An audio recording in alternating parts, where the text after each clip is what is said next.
어떻게 보면 이제 머신러닝에서 약간 마지막 이론이에요. 그래서 오늘 되도록이면 이론은 끝내기로 하고 나머지 두 차례는 우리 예제 위주로 하도록 하겠습니다.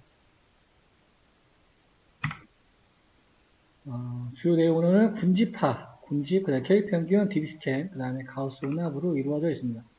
비지도 학습은 우리는 항상 이제 레이블, 정답지가 있었는데 이제 레이블이 없는 학습을 말하는 거예요.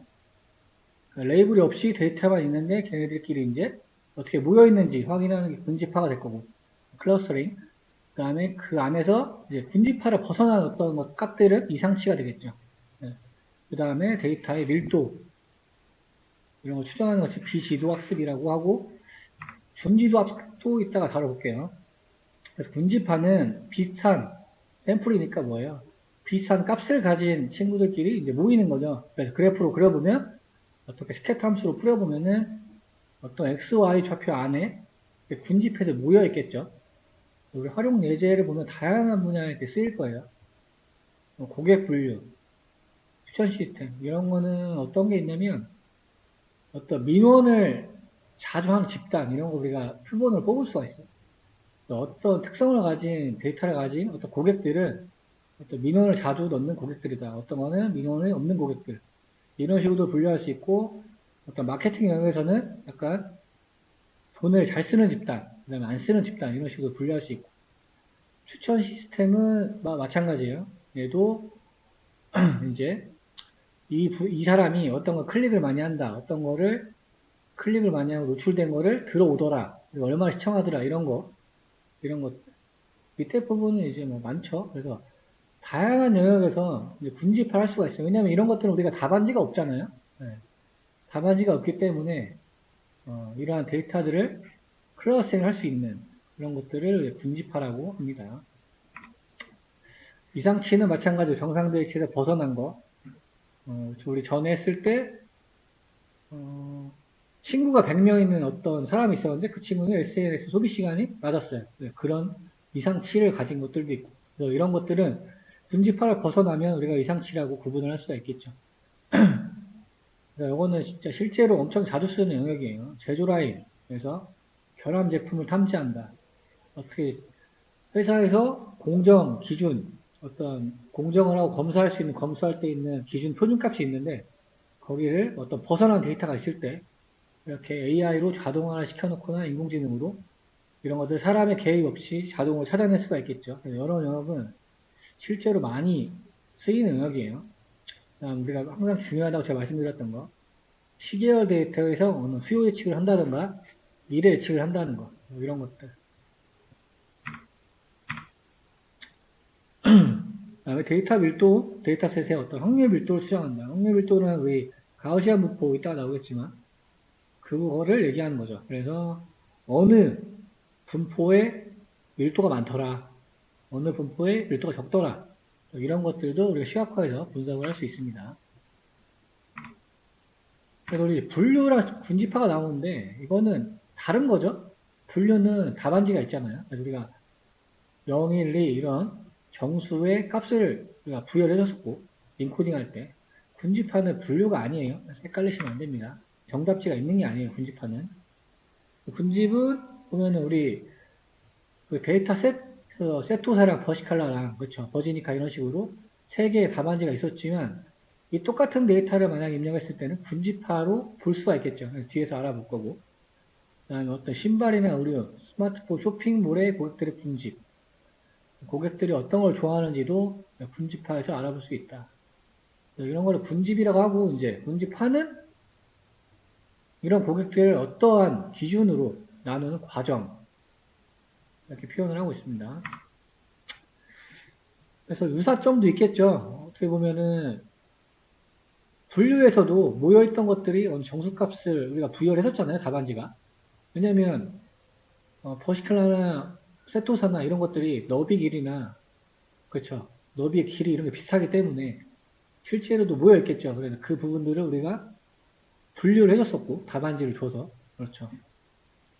그래서 이런 부분은 비슷하지만 차이점은 분류는 명확히 타깃이 있다. 답안지가 있다는 거고 군집화는 타겟이 없는데 어떤 기준을 이용해서 얘가 이제 찾는 거예요.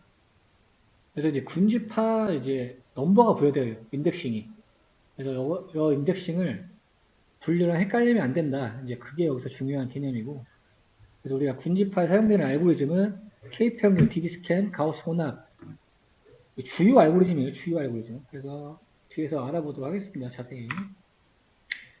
지금 우리 시각화를 살펴보면 왼쪽은 우리 분류죠. 분류. 그래서 여기에 뭐 아이리스 세토사라는 분류가 되어 있었고 넘버가 있었어요. 정확하지 않지만 파란색은 버시칼라에서 뭐 1번, 버지니카 이런 식으로 2번이라는 답안지가 부여가 되어 있었어요. 그렇기 때문에 이렇게 색깔로 명확히 구분할 수가 있죠. 근데 오른쪽은 분지파가 되겠죠. 지금 이렇게 모여 있죠. 이렇게 모여 있죠. 근데 얘가 이제 뭔지는 몰라요. 답안지를 모르니까. 그런데 알고리즘이 분류하기를 이 군집이 있고 이 군집이 있다라고 분류를 해주는 거예요. 굉장히 쉬운 개념이죠. 가우스 원합 모델 얘기가 나오는데 이거는 뒤에서 자세히 살펴볼게요. 여튼 가우스 원합 모델을 적용을 하니까 실제로 분류한 거랑 어떻게 되나요? 굉장히 흡사하게 클러스터링이 되어 있는 걸 보실 수가 있죠. 그래서 어떤 특정 데이터의 분포나 구조에 따라서 어느 모델을 사용하면 실제 분류한 거랑 거의 비슷한 퍼포먼스가 나온다. 이 정도를 짚고 넘어가면 될 것 같습니다. K평균부터 알아볼게요. K평균. K평균은 아까 본 어떤 군집되어 있는 거에 센터를 말해요. 센터. 그래서 얘를 센터로이드라고 하는 거예요. 그럼 아까 같은 경우는 우리 전에 봤던 거 두 개의 센터로이드를 그냥 구한 거죠. 이만큼 있었고 이만큼 있었고. 가우시안 말고요. 처음에 봤던 거. 요 그래프 말씀드리는 거예요. 요거. 여기 센터로이드를 얘가 두 개를 찾은 거예요. 알고리즘이.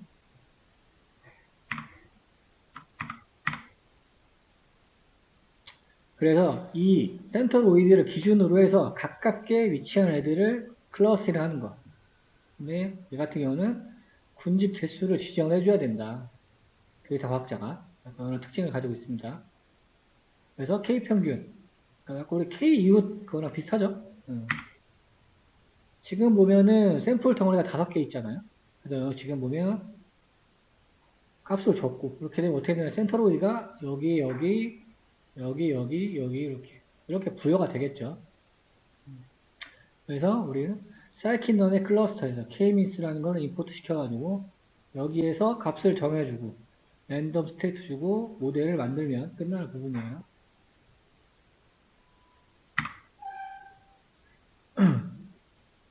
프레드의 함수 반환값은 뭐 인덱스 이거 이제 분류가 아니라는 거예요. 이 인덱스는 군집의 인덱스이기 때문에 몰라 이게 뭔지 그렇죠? 정답지가 없잖아요. 그냥 어느 부분을 얘기하는 거예요. 아까 같은 경우면 뭐 0, 1, 2, 3, 4가 될 수도 있는 거고 뭐 이런 식으로 될 수도 있는 거고 그래서 어떤 임의의 군집 넘버예요. 군집화 넘버. 얘는 정답치 분류를 하는 분류 모델에서 쓰는 그런 번호가 아니다. 네. 다시 한번 체크 한번 해보고요. 브로노의 다이어그램 우리가 육안으로 좀 더 쉽게 보기 위해서 그려주는 거고 지금 보면은 지금 같은 경우는 어떤가요? 군집이 상당히 잘 됐다고 볼 수 있죠. 아까 5개를 줬는데 우리가 K 상수를 그래서 센터로이드가 지금 X로 표시되어 있는 거고 센터로이드에 가깝게 있는 것들을 구분해서 5개 집단으로 분류를 했어요. 그래서 상당히 시각적으로 우리가 확인할 수 있죠. 그런데 이제 이런 것들이 있잖아요. 이런 것들을 우리가 이상치로 좀 봐야겠죠. 이런 것들은 왜 그래요? 여기에 가까워서 그런 것 뿐이에요. 그렇죠. 이 센터로이드랑 가깝게 있기 때문에 이렇게 표현이 된 거예요. 그래서 이런 것들을 조금 깔끔하게 처리를 해주면 더 좋은 모델이 되겠죠. 여기서는 경계 부분을 확인할 수 있다. 우리가 브로노이 다이어그램 그림이요. 그래서 좀 더 세밀하게 확인할 수가 있다. 이유는 단순히 센터로이드가 가깝기 때문에 이렇게 얘가 군집화를 한 거다라고 체크하시면 되겠습니다.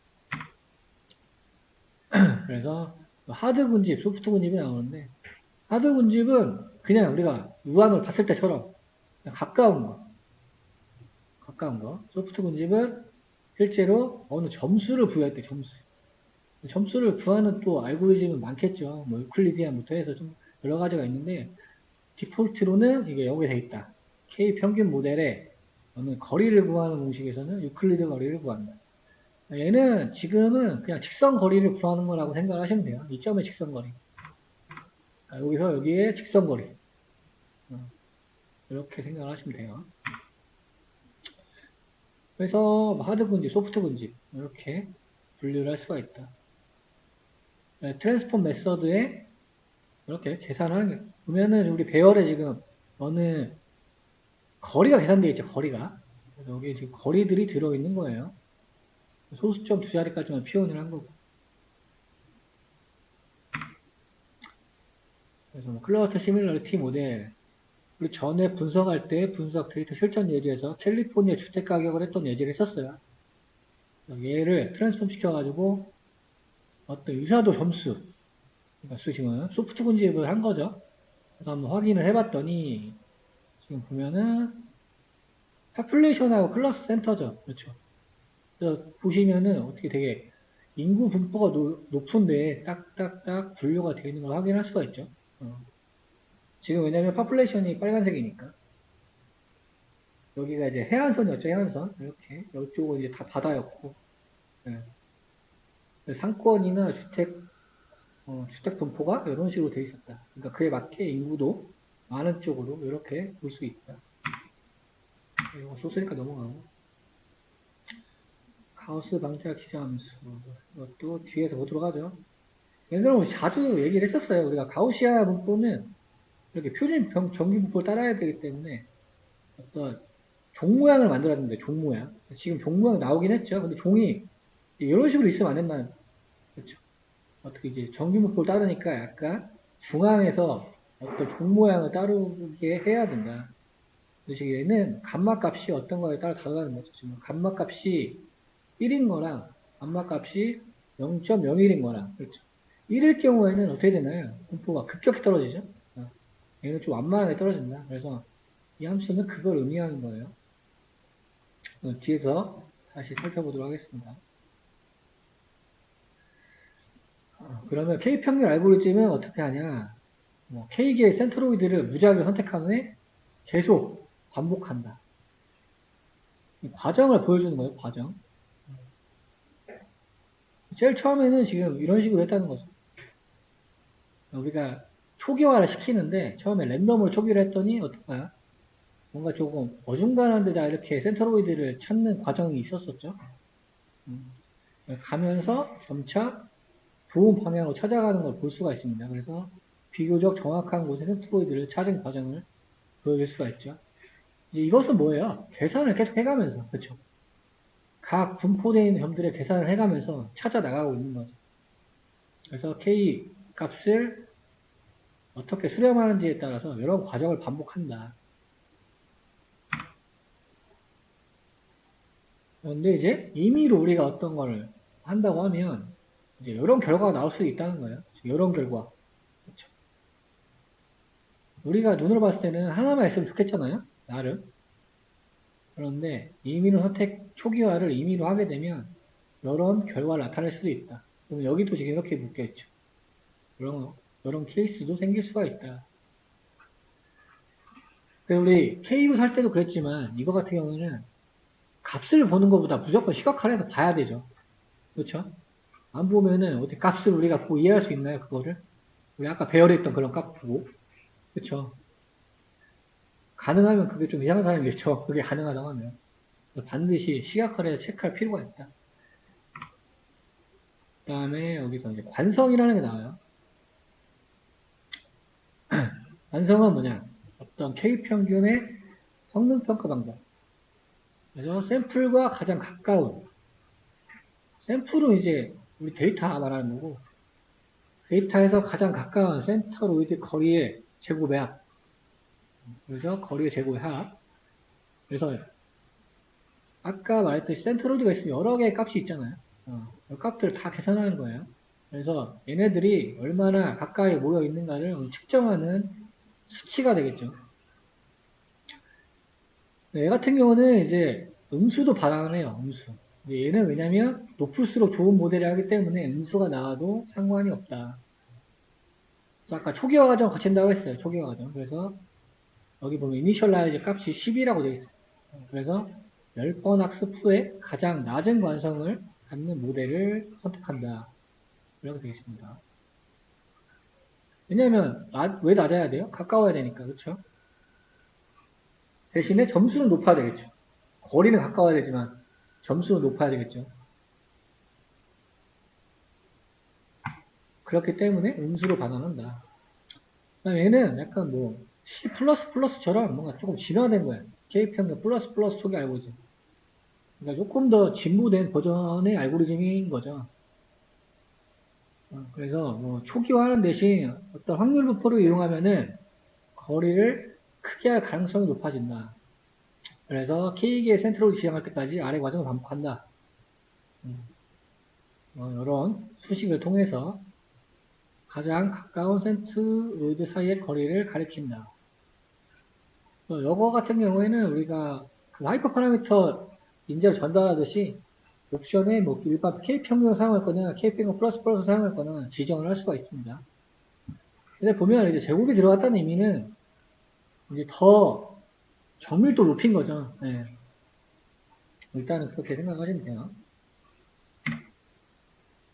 미니 배치는 우리 계속 나왔다시피 데이터 사이즈를 작게 쪼개가지고 조금씩 이동하게끔 만드는 거.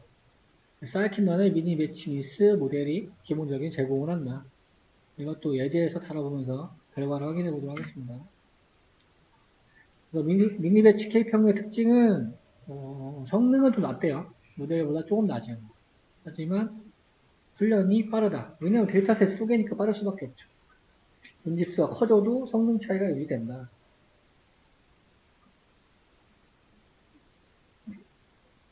그래서 이거는 지금 훈련 시간을 나타낸 거고, 그렇죠? 이거는 관성 얘기하는 거죠, 관성. 그래서 이제 그러면 최적의 분집수는 뭐냐? 우리가 찾아야 된다고 했잖아요. 지금같이 보면은 K3로 줘도 약간 엉망이고, 여기 같은 경우 K8로 주니까, 그렇죠? 너무 좀 복잡해졌죠? 그러니까 분집이 제대로 안 된 거죠? 그렇기 때문에 적절한 군집수를 찾는 게 어떤 중요한 과제다. 라고 되어 있는 거고. 기본적으로 이제 찾는 방법이 되겠죠. 군집수가 증가할수록 관성은 줄어든다. 왜냐면은 군집수가 많아지면은 그 각각 센트로이드마다 거리가 가까워질 거잖아요. 어떻게든 간에. 그쵸? 맞죠, 우리? 근데 군집이면 10개예요.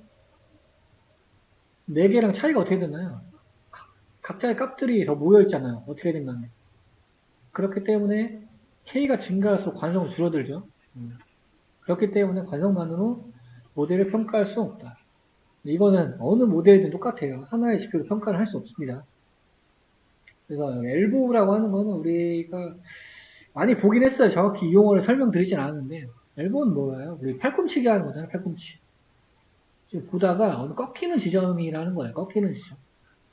여기를 엘보라고 하고 지금 보니까 그 값이 K가 4였을 때 꺾이는 엘보 지점 찾았다. 4부터는 지금 약간 완만하죠. 그러니까 이 지점이 최적으로 도출할 수가 있다. 이론적으로 이렇다는 얘기죠. 근데 지금 아까 뭐였나요? 아까 4 나왔죠, 4.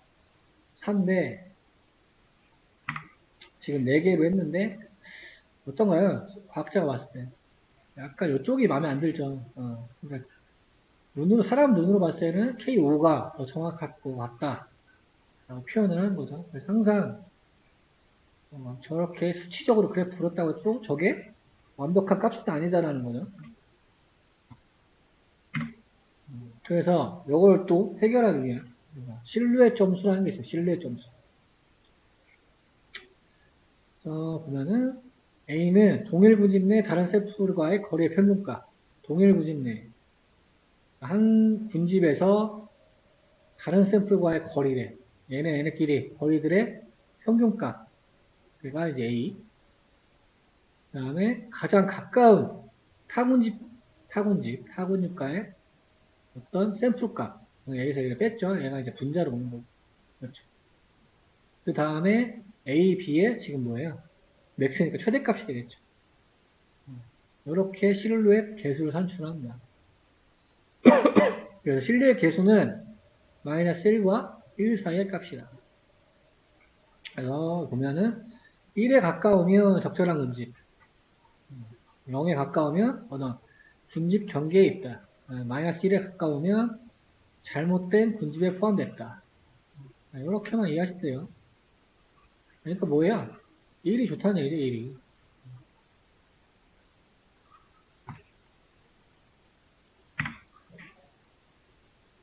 1이. 실루엣 개수랑 우리가 실루엣 점수가 있어요. 여기 이제 실루엣 점수죠. 실루엣 개수의 평균값. 얘가 실루엣 점수. 개수는 우리 지금 좀 전에 알아봤다시피 마이너스 1에서 1까지. 개수는 얘의 평균이래요, 평균. 그래서 실루엣 점수가 높은 모델을 선택할 수 있다. 지금 Y축이 실루엣 점수죠, 점수. 아래 그림을 보면 어떤가요? 4번, 5번은 제일 높죠. 4번은 제일 높긴 한데 5번도 높다. 그래서 뭐 둘 중에 하나를 해야 되는데 아직도 확실하지는 않다. 그래서 이렇게 다이어그램을 또 그립니다. 그래서 다이어그램을 그려봤더니 이제 뭐 칼날가 생겼죠, 우리 칼날. 근데 이제 좋은 건 뭐냐? 그러면 이제 어떤 일단 칼날의 두께가 비슷하고 그 다음에 여기 보시면 빨간 선이 있어요, 빨간 선. 임계치를 다 넘어가야 돼요. 가장 좋은 건 뭐냐면 두께가 서로 비슷하면서 두께는 우리 군집의 크기라고 생각하면 돼요. 두께. 군집의 크기가 서로 비슷하면서 저 임계치를 넘어가는 모델. 그러니까 지금 보면은 5번이 가장 좋죠. 얘는 얘가 너무 짧고, 그렇죠. 얘는 얘가 너무 두껍기도 하고 여기도 약간 애매하고 5번 같은 경우가 이제 두께가 서로 비슷하면서 임계치가 다 넘어가 있죠. 그렇죠. 6번 같은 경우는 두께도 조금 다르면서 짧은 것도 있고 하기 때문에 K5가 가장 좋은 모델이다 라고 우리가 판단을 할 수가 있습니다. 다음 K평균 한계점은 최적의 모델을 구하기 위해서 여러 번 학습해야 한다. 그 다음에 군집수를 항상 미리 지정해야 한다. 그 다음에 이런 게 약간 팁이겠죠. 크기나 밀집도가 다르거나 원형이 아니다는 원형이 아니다. 그러니까 데이터 우리 스캐터 분포 말하는 거예요.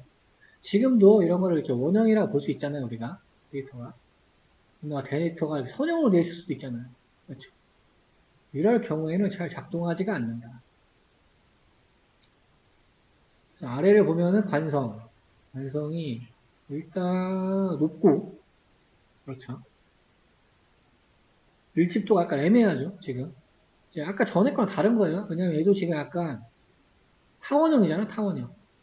타원형이기도 하고 선형이기도 하고 이것만 본다고 하면 이런 식의 데이터 분포를 가졌을 때는 잘 작동하지 않는다.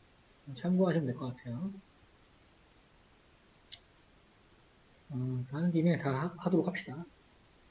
그 다음에 이미지 분할 얘가 나오네요. 그래서 뭐 시멘틱, 인스턴스, 색살 분할 이렇게 나옵니다.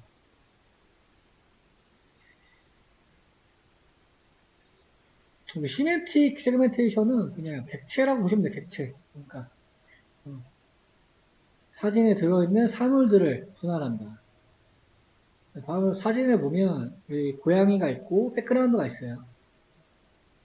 그래서 시멘틱 분할을 할 때는 이렇게 배경하고 고양이를 분류를 할 수가 있어요. 그러니까 분할이죠, 분할.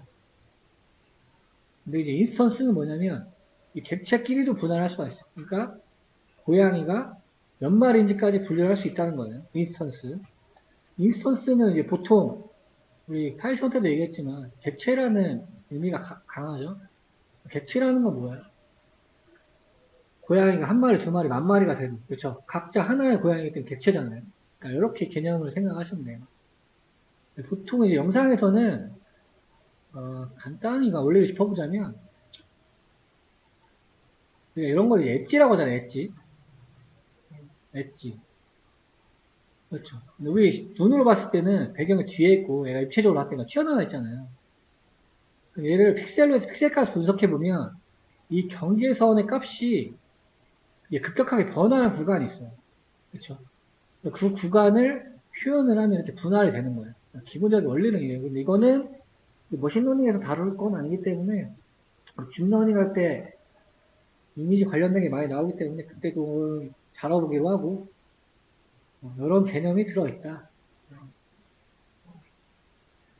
그러니까 이제 급격하게 얘랑 값이 달라지기 때문에 우리가 근집화를 할 수 있다는 거예요. 이 경계선에 대한 값이 급격히 변해요, 여기가. 그렇기 때문에 우리가 분할을 할 수 있고. 그러면 이렇게 조금. 색상도 우리가 구분을 할 수가 있겠죠. 지금 보면은 원본 이미지에서 두 가지 색상을 표현했을 때는 무당벌레가 지금 사라졌어요, 이따가. 내가 지금 얘는 인스턴스로 볼 수 있잖아요, 우리가. 무당벌레는.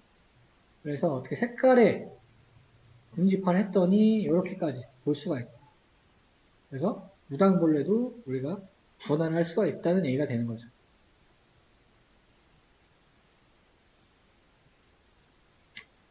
그 다음에 분지도 학습. 분지도는 레이블이 있는 데이터가 적고 레이블이 없는 데이터가 많다. 근데 이런 게 있을 수 있겠죠. 그렇죠. 그러니까 뭐 예를 들어 뭐 어떤 데이터가 있었는데 데이터 DB를 이관해가지고 근데 내가 이관한 것밖에 못 봐. 전에 있던 건 막 레이블이 없어요. 어느 시점부터는 되게 잘 해놨는데 전에 있던 거는 데이터는 있는데 레이블이 없고 뭐 이런 경우가 있을 수도 있고 여러 가지 케이스가 있을 거예요. 그럴 때는 우리가 준지도 학습을 해줘야 된다. 우리가 엠리스트 셋에서 우리가 7만 원짜리 데이터셋이 있었지만 거기에도 미니 데이터셋이 있어요. 얘는 1797개 해상도도 8 곱하기 8 이렇게 구성된 데이터셋이 있다. 그럴 때는 이렇게 50개 분집으로 나눈 다음에 50개별로 센트로이드가 가장 가까운 샘플을 선정해가지고 훈련을 했는데도 84.9% 정확도가 달성됐다. 이렇게 여러 예를 소개해주는 거기 때문에 예제에 나올 거예요. 그 다음에 레이블 전파. 준지도 하고 있으니까 레이블이 없는 곳에 전파해주겠다 이 얘기를 하고 있는 거죠. 그래서 대표 이미지의 레이블을 해당 군집의 모든 샘플로 전파한다. 대표 이미지의 레이블.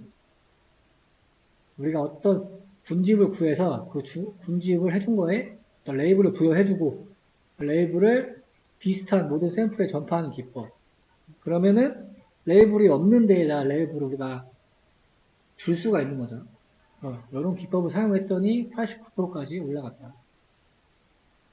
그리고 나서 1%의 데이터, 이상치를 1%를 이상치로 취급한 다음에 전파된 훈련셋을 이용하고 분류 모델을 사용했더니 조금 더 성능이 향상되었다. 이 얘기를 하고 있는 겁니다. 이거는 이제 보면은 사이키논의 비지도학습 패키지에 라벨 스프레딩 이렇게 직관적으로 이름이 돼 있죠. 이것도 나오니까 이따가 해보도록 하겠습니다. 그 다음에 성능을 높이기 위해서 다음에 능동학습 기법을 적용한다. 불확실로 샘플링 전략을 추천하며 훈련 성능이 더 이상 개선되는 때까지 아래 방법을 반복한다. 기존에 정리된 훈련셋을 이용하여 모델을 학습한다. 불확실한 샘플들을 대상으로 사람이 직접 라벨을 확인한다. 이거는 뭐예요? 그냥 과학자가 개입해가지고 일일이 확인하라는 얘기죠. 근데 이거는 데이터가 많으면은 또 쉽지 않겠죠. 그런데 실제로는 이렇게 할 일이 많다. 그렇죠. 일단은 이 정도로 하고 숙제가 있긴 한데 예제부터 볼게요. 예제는 오늘 거 공유 폴더 가시면 코드로 시작하는 주피터가 있을 거예요. 그거 열어보시고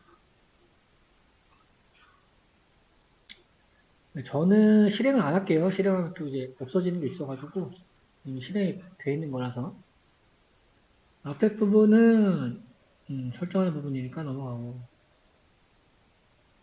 자주 봤던 도코 데이터셋 불러가지고 군집화랑 분류랑 차이를 보여주는 거 아까 봤던 그림이랑 똑같아요. 근데 이제 코드로 보여주는 것 뿐이고 왼쪽은 그냥 분류한 거. 라벨 있잖아요. 그쵸? 그 다음에 오른쪽은 군집한 거를 보여주는 그림이 되겠습니다.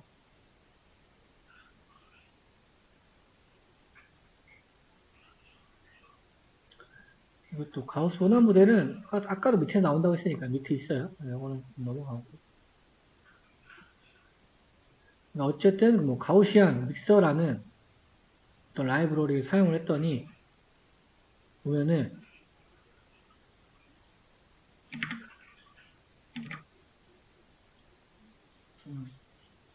지금 군집을 해보니까 1번 군집, 2번 군집, 0번으로 분류가 된대요.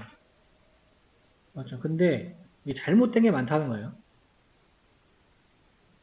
실제로 라벨지랑 과학자가 직접 군집화된 거를 오픈해서 비교를 해봤더니, 그렇죠? 비교를 해봤더니 2번 인덱스는, 그러니까 얘가 지금 정답인 거죠, 정답. 어떤 군집을 보니까 2번 인덱스 군집은 실제 정답지 0번이 제일 많았고, 0번 인덱스 군집에서는 정답지 1번이 제일 많았고, 1번 군집에는 2가 제일 많았대요. 그래서 어떤 최빈 값이랑 그런 카운트를 구해가지고 맵핑 시켜주는 부분이에요. 왜냐면은 조금 강제로 바꾸려고. 근데 이건 데이터셋이 좀 적을 때는 좀 가능하겠죠. 그리고 조금 일관성 있을 때, 그렇죠. 그래서 지금 이렇게 매핑을 해준 거예요. 1번을 0번으로, 2번을 1번으로, 0번을 2번으로. 이런 식으로 매핑을 해줬고, 그래서 아예 변화를 시켜버렸어요. 강제로 지금. 군집화된 거를 실제 정답지와 맞게 데이터 과학자가 그렇게 판단을 해서 아 얘는 바꾸는 게 낫겠다 인위적으로 그래서 직접 바꿨더니 바꾸고 나서 군집도 측정을 했더니 정확도가 올라왔다. 근데 이거는 당연한 거죠. 답안지 보고 뺏긴 거랑 똑같은 거니까. 그렇죠. 약간 뭐 이런 방법도 있다. 약간 소개를 시켜드리는 거. 그렇게 해서 산점도를 그렸더니 이런 식으로 실제 분류 정답지를 보여준 것과 매우 흡사하게 변환이 되었다. 이런 기법도 있다고 소개를 시켜드리는 거. K평균. 지금 보면은 2000개 데이터 샘플을 임의로 생성을 해서, 보면은 메이크 블로그. 센터와 표준 편차를 이용해서 지정된 수만큼 원형 데이터셋을 생성하는 함수래요. 원형 데이터. 그러니까 실제 어떤 뭐 데이터가 아니고 이 함수를 통해서 우리가 인위적으로 시뮬레이션 하는 거, 시뮬레이션. 그럼 이제 원형 데이터셋이라고 했으니까 표준 편차는 원의 반전 역할을 수행을 할 거고. 그렇죠. 근데 표준 편차가 크면 뭐예요, 또 이제? 데이터가 넓게 분포된다는 의미가 되겠죠. 그래서 이렇게 numPy 어레이에 어느 센터 값 주고, 이 센터 값은 좌표계 좌표. 하나, 둘, 셋, 넷, 5개. 우리 아까 아까 상수 5로 줬을 때가 가장 성능이 좋다고 했으니까. 그 다음에 2000개를 주고, 랜덤 스테이트는 뭐 아무거나 줘 상관없으니까. 이렇게 해서 산점도를 그려봤더니, 이런 식으로 형성이 됐대요. 그래서 하나, 둘, 셋, 넷, 5개 나왔죠.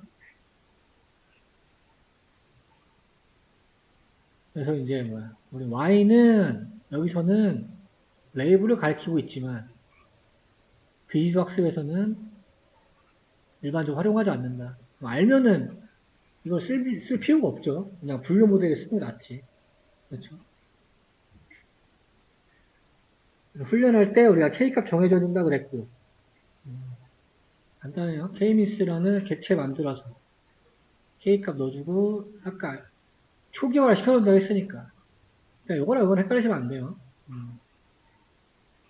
초기화를 하는 과정이 있다고 했어요. 그러니까 자기가 이제 계산을 해가지고 어디가 센터로이드가 될 건지 계산하는 과정이 있어야 되니까. 그 다음에 모델 피팅을 했더니 이런 식으로 나왔대요. 군집 번호가. 각 데이터별 이제 군집 인덱스죠. 그래서 얘는 분류 모델에서 사용하는 넘버가 아니다. 계속 반복되고 있는 부분. 그 다음에 K미스의 라베스는 이것도 똑같은 얘기죠. 군집 정보예요. 군집 정보. 답안지가 아니고 그 얘기를 하는 거고. 센트로이드의 5개 좌표. 얘는 이제 클러스터의 센터스라는 변수에 담고 있죠. 이거 좌표는 이거 얘기하는 거잖아요. 각각 여기 센트로이드의 좌표. 보면은 뭐 지금 x 값이 뭐 이 세 개만 보면은 마이너스 2점 얼마죠? 그러니까는 여기서 그렇죠. 마이너스 2로 시작하는 세 개니까 정상적으로 맞고. 프레딕트는 새로운 데이터에 대한 군집을 예측한다. 그래서 이런 데이터들을 임의로 x2라는 변수를 만들어가지고 예측했더니 얘는 뭐 1, 1이다. 0,2니까 그냥 볼까요? 0,2니까 뭐 요거잖아요. 지금 여기. 얘는 지금 뭐야? 군집 넘버를 봤을 때 뭔지 모르겠지만 왼쪽부터 매긴다고 치면은 얘가 1이네요. 1. 어떻게 매겼는지 모르겠지만 여기에 속해 있다라고 볼 수 있는 거고. 그 다음에 얘는 브로놈이 아까 다이어그램 그리는 소스가 될 거고, 그려봤더니 우리 5개 군집화된 걸로 결정 경계에 있는 값들을 볼 수가 있었다. 이런 것들을 조금 더 세밀하게 볼 수 있다. 이런 거. 이런 것들. 그 다음에 이렇게 애매한 것들.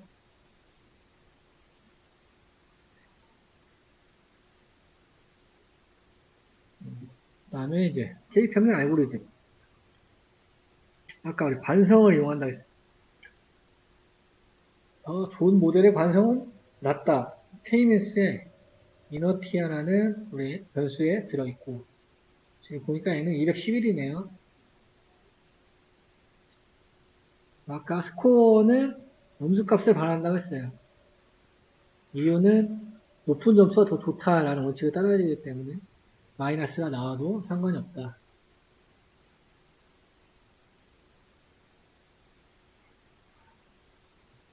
그러니까 얘는 점수가 되는 거고 얘는 그냥 이제 관성에 대한 지표를 뽑아본 거죠. 그러니까 지금 뭐예요? 그냥 절대값 취한 거랑 다를 게 없죠. 근데 왜냐면 점수는 더 높은 점수가 나와야 되기 때문에 절대값을 취해 준 거죠. 미니 배치 크기시죠. 우리 배치 사이즈를 쪼개서 학습을 했던 부분이 있었고, 장점으로는 훈련 속도가 빠르다는 장점이 있었지만 성능이 더 나아지진 않는다. 약간 그런 이론이 있었죠. 관성이 아주 좀 커졌다는 거 뭐예요? 성능이 약간 안 좋아지긴 했지만 뭐 거의 차이점이 없었다. 이렇게 표현하는 거. 그 다음에 여기 맵맵이라는 클래스는 우리 넘파이에 있는 거. 넘파이에서 직접적으로 하드웨어 메모리를 사용을 해서 속도를 향상시키는 방법이 있었어요. 그래서 그걸로 활용을 해본 거. 근데 이걸로 하면 우리 7만장 그거죠. 미니 데이터 셋이 아니고 원래 MDC 데이터 셋 7만장 거.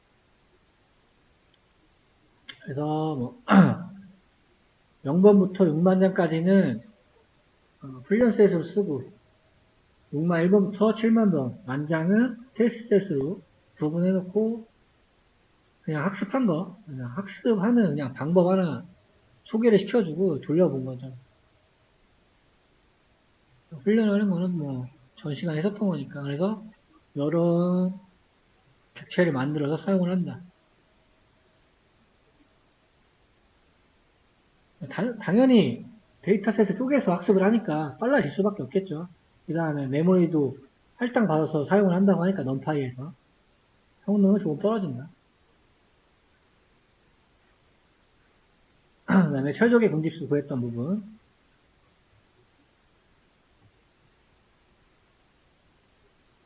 그래서 어떻게 구하는지 나와 있는 함수고, 여기 보면 우리가 그냥 리스트 만들었죠. 관성에 대한 속도를 안에 모델에 있는 변수로 불러와가지고, 그렇죠. 여기서 빼가지고 우리가 그래프로 그려본 거고, 실제로 여기를 보면은 초기화는 10으로 줬고 클러스 아까 K로 줬어. 1부터 K까지 1부터 10까지 K 그러니까 1부터 10까지 넣어가면서 측정을 해본 거죠. 돌려봤더니 4지점이 엘보가 나왔고 엘보 그렸던 거는 영어테이트 여부에서 그려주는 거죠.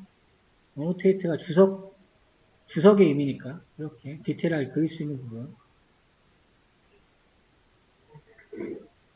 엑시스는 XY 좌표 얘기하는 거고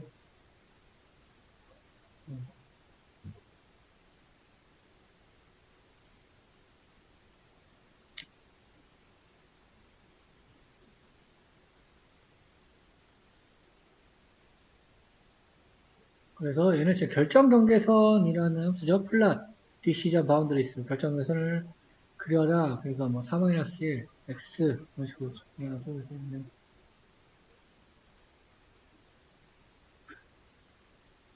그래서 이렇게 선을 그릴 수도 있습니다. 브로노이 얘기하는 거죠. 브로노이. 그 다음에 아까 실루엣 점수. 실루엣 점수도 라이브러리가 있죠. 실루엣 개수가 아니에요. 개수가. 점수는 아까 평균이라 그랬어요. 평균. 왜냐면 샘플에 대한 모든 걸 계산하기 때문에 그쵸. 다 우리가 쓸 수는 없잖아요. 평가만 사용하면 되니까.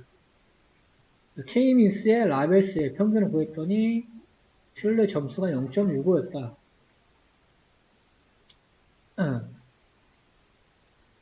그려봤더니 아까 똑같은 거죠. 4랑 5랑 좋았는데 둘 다 나쁘지 않았는데 우리가 다이어그램으로 그려봤을 때 밑에 다이어그램에서 5가 더 좋다고 표현이 돼서 그걸로 선택을 했었죠. 그래서 보통 보면 다이어그램을 무조건 그려야 되겠죠. 왜냐면 더 많은 정보를 주니까 우리한테. 그래서 여기 뭐 픽서드 로케이터나 픽서드 포매터 이런 게 있는데 이런 거는 이제 공식 문서를 확인해서 조금 더 디테일하게 그릴 수 있다. 이런 거 공식 문서 참고해야 되는 부분이 있고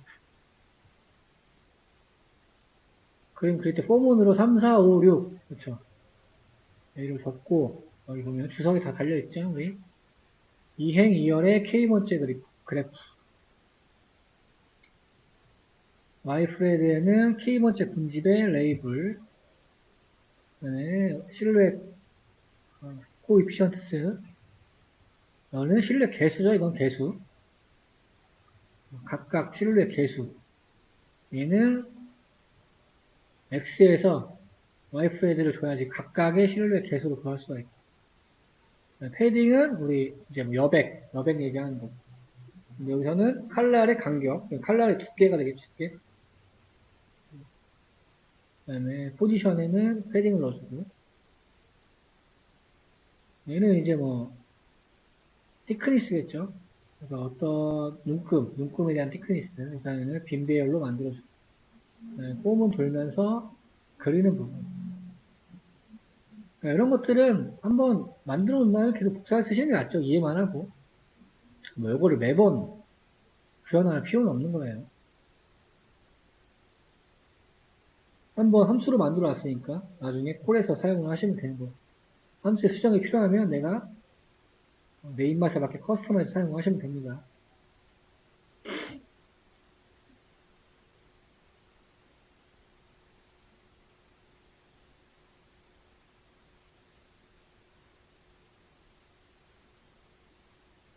GCA는 그거죠. 뭐야. 최소공배에서 최대공략 하실 때 썼던 함수.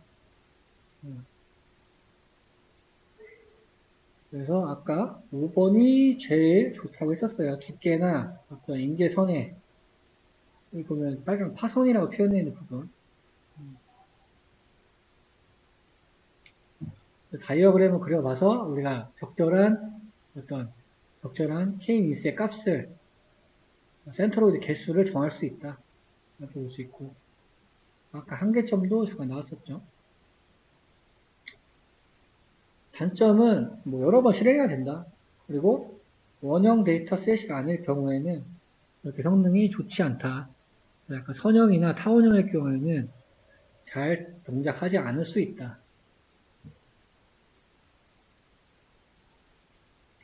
근데 이런 걸 곰곰이 생각해보면은, 뭐, 센트로이드에 따른 거리 때문에 그러겠죠. 거리 때문에.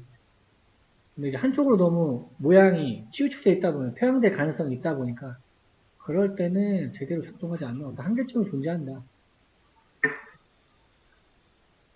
지금 이런 예 말하는 거죠. 얘도 여기 두 개가 약간 타원형이니까,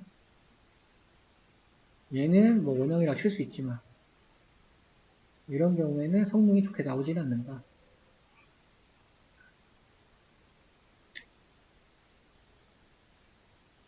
그래서 아까 봤던 얘인데 지금 복습해보는 거예요. 소스 보면서.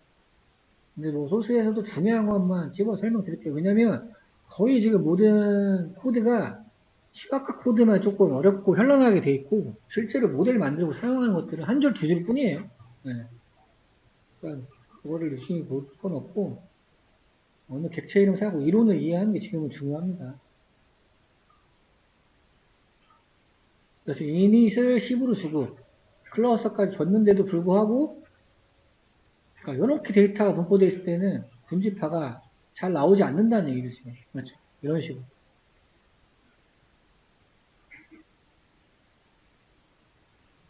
그러니까 애초에 계산을 할 때 분지파를 지정하는 이유가 이제 그거잖아요. 그러니까 원형에서는 뭔가 각자의 값들에서 평균값을 구해서 그렇죠. 이렇게 지정을 해서 계산을 처할 텐데 약간 이런 모양에 대해서는 뭔가 평균값을 구해도 이 평균값이 이 전체로 봤을 때는 위치를 찾기 어렵겠죠. 그러니까 곰곰이 생각해보면 그래요. 그렇죠? 이렇게 이해를 하셔야 까먹질 않아요. 이거를 그냥 암기하려고 하면은 이게 안 돼, 이해가 안 되는 거예요. 그러니까 이해를 하면 그냥 암기가 되는 거예요. 왜냐면 지금 센트로이드 구하는 공식이 뭐예요? 자체가. 이 거리를 구해서, 그쵸? 가장 가까운 거에서 구한다고 했잖아요. 근데 만약에 이런 타원형이면 데이터가 어떻게 있을지 모르겠지만 얘네가 더 많잖아요, 일단. 그쵸? 그러니까 지금 얘 같은 경우는 그래 헷갈려가지고 지금 이렇게 그어버렸죠? 여기를 원형으로 착각해가지고. 그렇게 이해를 하시면 쉬운 거예요. 굳이 암기를 하지 않더라도 이렇게 개념 원리를 약간 머리로 생각하면서 상기하면서 이해를 하면은 외우지 않아도 그냥 쉽습니다. 다음에 요건 아까 우리 이미지 세그멘테이션 했던 부분인데 여기 잠깐 여기는 끊고 하겠습니다. 아까 PT에서 나왔던 이미지 세그멘테이션 하는 부분. 세그멘테이션이라는 용어는 파표나 얘기하는 거야, 파표나. 그 영상에서는 이제 눕기 딴다 뭐 이런 표현도 하죠. 네, 그래서 그런 거고. 이 부분은 이제 그냥 자동화 시켜놓은 거 다운받는 거. 패스하고. 여기 보시면 이제 필로우 라이브러리는 파이썬에서 이미지를 처리할 수 있는 라이브러리예요.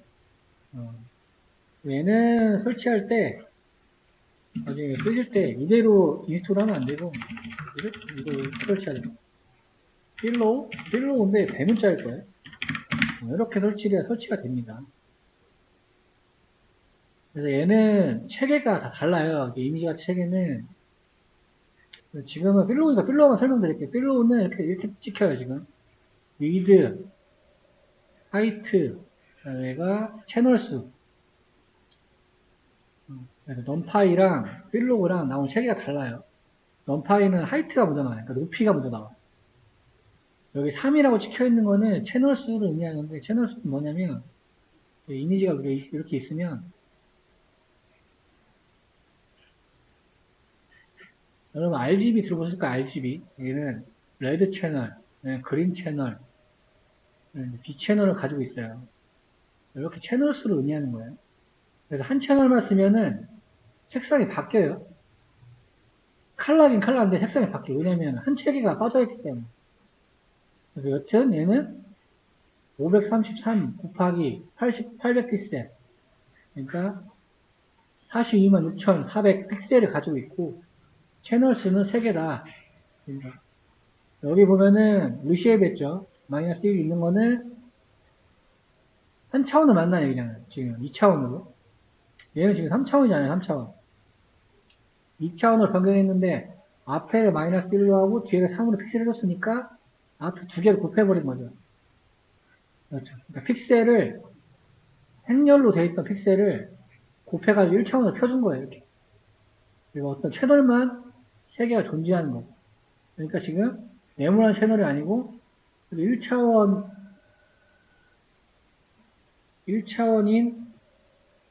값들이 세 채널을 갖고 있게 되는 거예요. 이렇게 바꾼 거예요, 지금.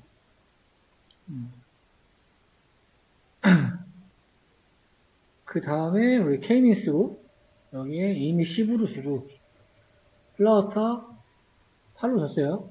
군집 8개를 만들어라 하고 피팅 모델 만들었어요. 그 다음에 센트로 색상을 통일시킨다. 뭐 넘파이 어레이 펜시 인덱싱을 사용을 했다. 클러스터의 센터스에 K민스 라벨스로 했어요. K민스의 라벨스는 아까 말했듯이 군집 인덱스 정답지가 아니고 앞에 K민스가 붙어 있으니까 그 다음에 이미지를 원래 크기로 리쉐입 시킨다. 그렇게 하게 되면 이제 비교할 수 있는 그림을 볼 수가 있죠. 군집수를 짝수로 만들어 다음에 이미지도 또 리스트에 담아놓은 다음에 군집화 시킨 다음에 세그멘테이션하고 그거를 다시 원래대로 돌려서 표현해 주는 거. 그렇죠.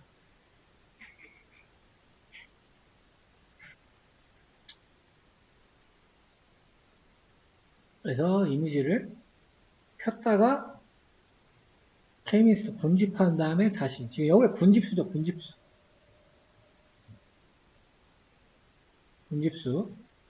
10개 군집일 때 8개 군집일 때 6개 군집일 때 4개 군집일 때 2개 군집일 때 이렇게 표현해준 부분이고 우리 준지도 학습 아까 미니 데이터셋이 있다고 했어요. 해상도는 8 곱하기 8이니까 얘는 64겠죠. 64 픽셀. 그래서 슬라이싱을 했어요. 1400개. 훈련 셋은 1400개로 하고 테스트 셋은 1400 이상으로 했어요. 1797개니까 뒤에 거 397개만 테스트 셋으로 만드는 부분이고 그래서 어떤 쉐이프를 찍어봤더니 그렇죠. 이렇게 나오겠죠?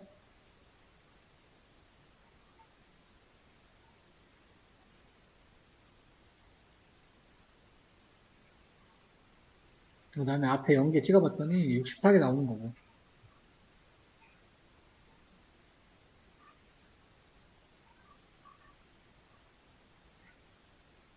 근데 지금 보면 얘는 50개밖에 안 했어요. 여기서 50개밖에 일부러 그 다음에 로지스틱 웨이를 돌려서 슬라이싱한 부분만 모델 피팅을 한 거예요. 전체 1400개를 사용한 게 아니고 50개만 사용을 했을 때 그런데 그때의 정확도는 어큐러시는 74.81이다.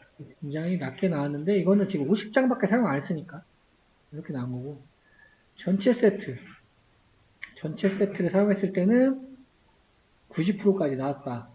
이 이야기를 하고 있는 거고 그래서 50개의 군집으로 분류를 했대.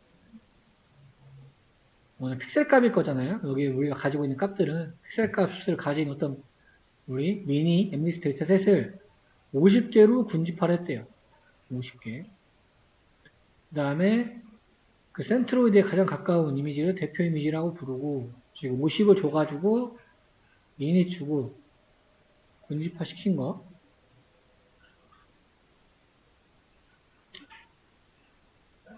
그 다음에 여기 보면 피팅, 트랜스폼, 엑스트레인. 그 다음에 변수, 되게 디스턴스 해가지고 거리를 계산한 어레이를 만들었대. 거리를. 센트로이드와의 거리. 지금 보니까 이런 식으로 거리가 나왔죠. 군집별로. 그래서 50개의 특성을 갖는다는 거는 아까 50개였으니까 군집 50으로 했잖아요. 그래서 50개 특성을 갖는다. 지금 쉐이프 찍어봤을 때는 이렇게 50. 그러면은 각 데이터 요소가 각 군집과의 거리가 얼마인지 표현해 주는 거죠. 해당되는 게 그에 맞는 군집이 될 거고. 그래서 가장 가까운 거리에 있는 애들 샘플 50개만 선택을 해가지고 그 가운데서 우리가 준지도 하고 있으니까 준지도 학습.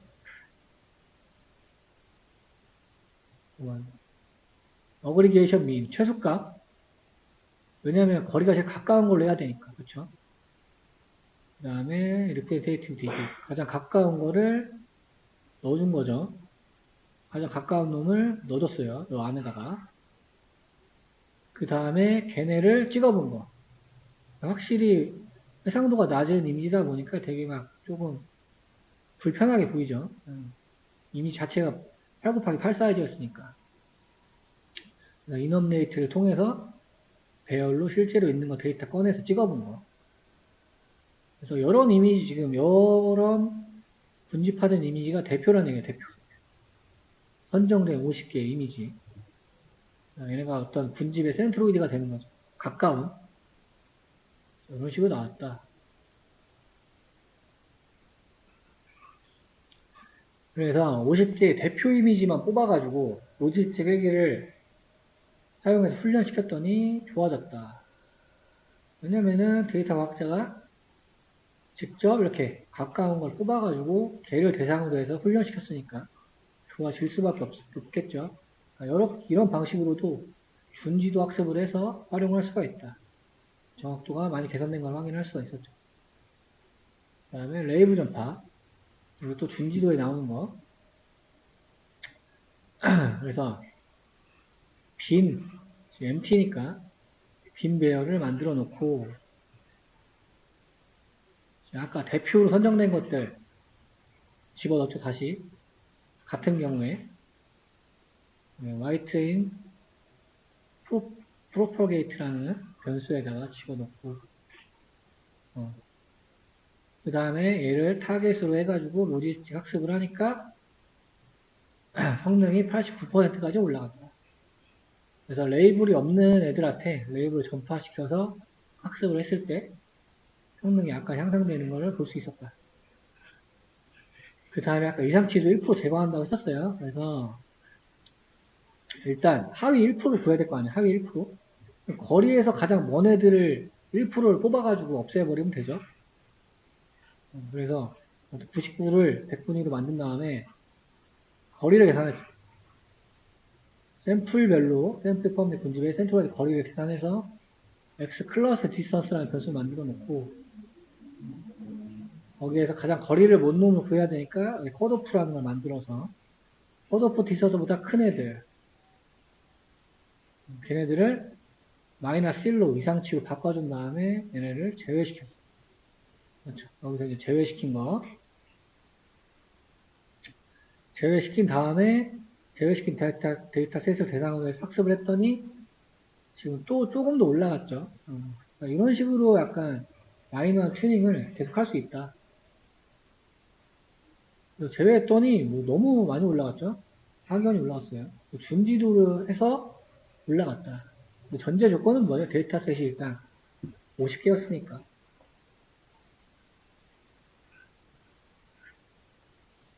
그 다음에 DB 스캔 안 했죠? 네.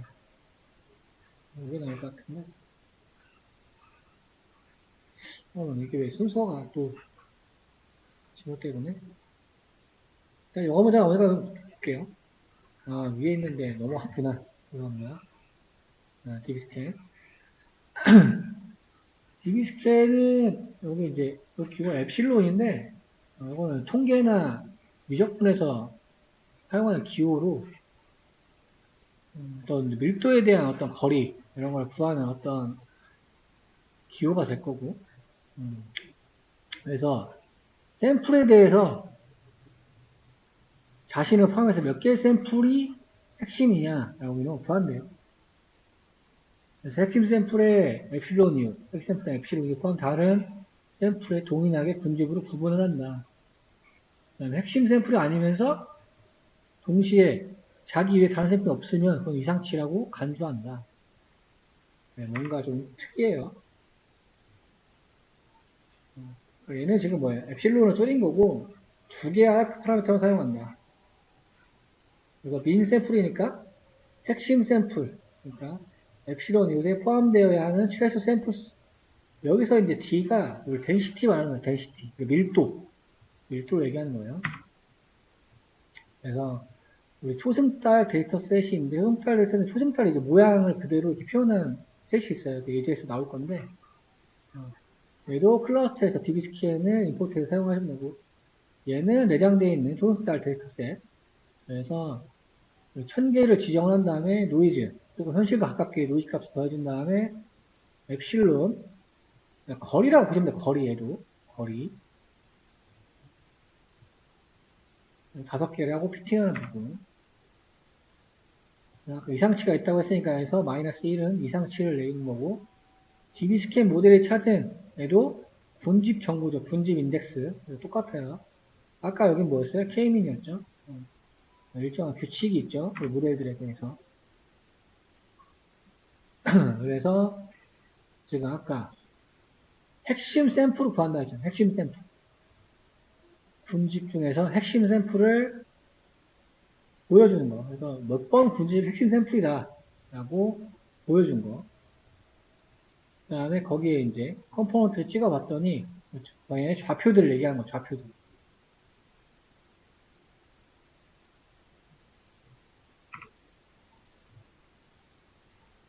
그래서 엡실론 이웃을 0.05로 할 때랑 0.15 할 때 차이를 보여주는 거.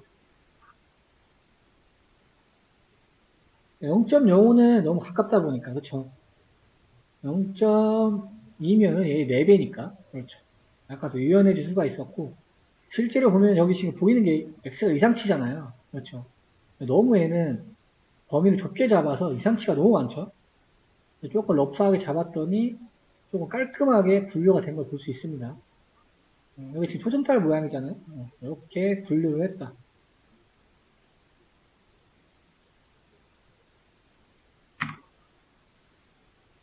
그래서 db스캔도 빔 메서드. 얘는 프로젝트 메서드라는 걸 지원하지 않는데요. 사이키면에서. 근데 이유가 뭐냐면 다른 걸 더 쓸 수가 있다는 거예요. 다른 거 분류기를 통해서. 그래서 지금 K 최근적 분류기를 통하면은 더 좋은 알고리즘을 활용할 수 있다. 그래서 이거를 파이프라인으로 만들어 놓으면은 좋겠죠. 그래서 보면은 KU 분류기 만들어 놓고 거기에다가 피팅할 때 DB 스캔에 대한 어떤 변수를 넣어줬어요. 그렇죠. 일반 데이터셋을 넣어준 게 아니고 이런 특징이 있다. 이렇게 하면은 훈련을 할 수가 있고 성능이 더 좋아졌다. 볼 수 있는. 마찬가지로 결정관계 브루노이로 보여주는 부분이에요. 그래서 새로운 4개에 대한 어떤 샘플을 보여줬다. 결정 경계라는 게 이제 요거 얘기하는 거예요. 뭐 여기에 경계가 있다. 여기, 여기, 여기를 나타내고. 각 분집별 경계선을 보여주는 부분이고. 이상치 판단. 보면은 얘네는 지금 이상치라고 하는 거예요. 얘 혼자 너무 떨어져 있으니까. 얘도 혼자 너무 떨어져 있으니까. 우리 뭐 약간 좀 애매하죠? 거리만 봤을 때는. 그래서 이런 것들은 이상치로 간주될 수 있다. DB 스캔의 장점, 2개의 하이퍼파라미터를 사용하는데 매우 강력하다. 그리고 모양의 개수와 상관없이 일반적으로 잘 작동한다. 이상치가 있어도 군집이 잘 생성한다. 지금 같은 초승달 같은 데이터셋은 선형도 아니고 원형도 아니고 상당히 모양이 그쵸? 모양이 되게 독특한데도 구분을 잘했죠. 그러니까 DB 스캔에는 이런 데이터 분포에서 어떤 매우 강력한 성능을 발휘한다. 단점도 있을 거예요, 분명히. 그렇죠. 얘가 이제 밀도 기반이다 보니까, 그렇죠. 어떤 두 군집 사이의 영역의 밀도가 충분하지 않으면 대대로 분리할 수 없다. 시간 복잡도가 0의 m제곱의 n이다. 이거는 이제 전산학에서 컴퓨터공학에서 나오는 어떤 알고리즘 측정하는 공식인데 일단 제곱이 들어가면 너무 느려요. 얘가 뭐 로그 n, 뭐 n 로그 n, 로그 n, 뭐 n1 이런 식으로 순서가 있는데 보통 제일 느린 건 이제 2n, 이미 제일 느리고 제곱도 매우 느립니다. 그러니까 이런 거는 슈퍼컴퓨터로 계산해도 우리가 화상 가는 시간보다 더 걸려요. 그러니까 계산이 불가한 수치. 이 정도는 계산할 수 있긴 있지만 너무 느리다. 제곱이기 때문에.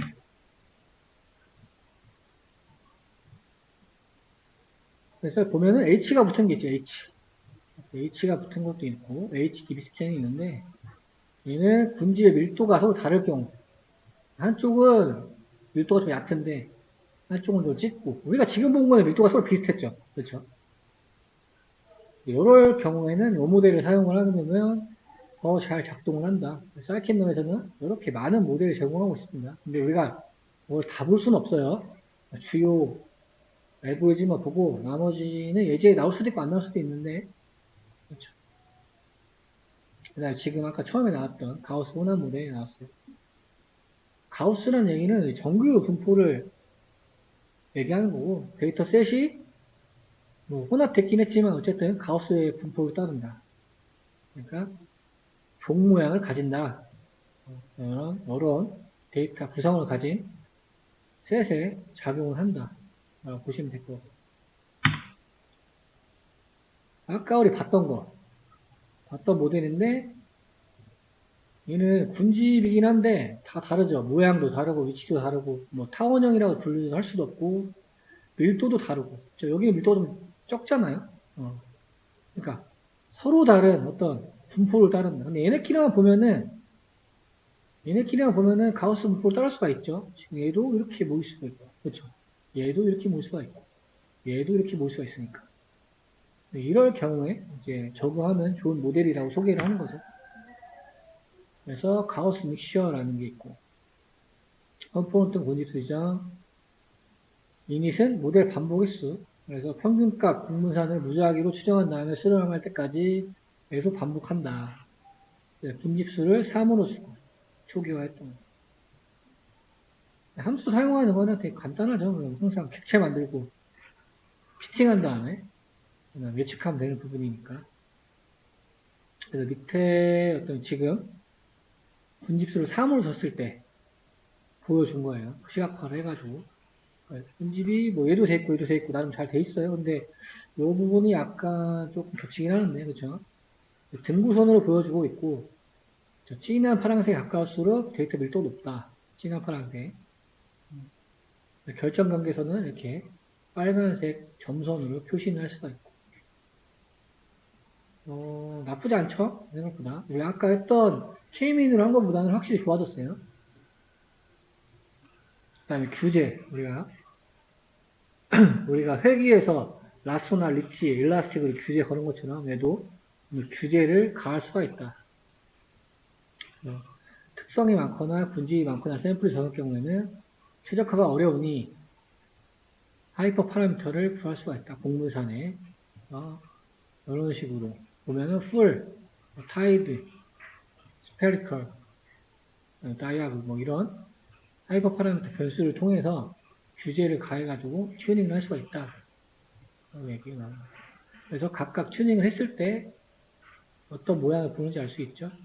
근데 보면은 뭐, 얘 같은 경우는 지금 뭐 좀 이상하죠? 네. 자, 이런 식으로 얘가 제일 잘 되어 있는 것 같죠? 지금 보면. 그래서 이렇게 규제를 가할 수가 있다.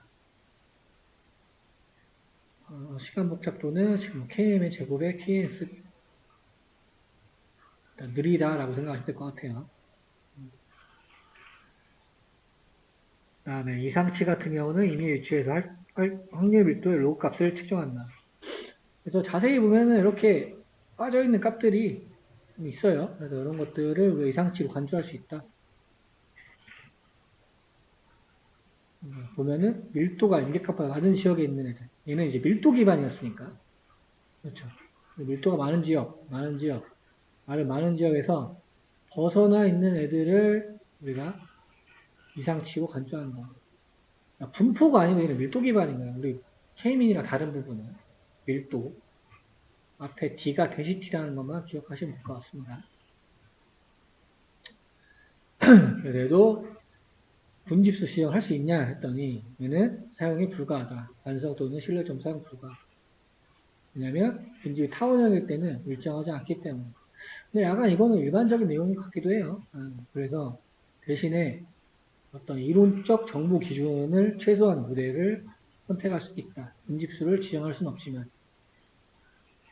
이런 공식을 통해서, 그러니까 BRC, ARC라는 또 이론적 정보 기준, 말이 좀 어려운데, 이런 거를 통해서 우리가 분집수를 가한 거, 지정해준 것 같은 성능을 보여줄 수 있다. 보면은 뭐, 인자는 어렵지 않아요.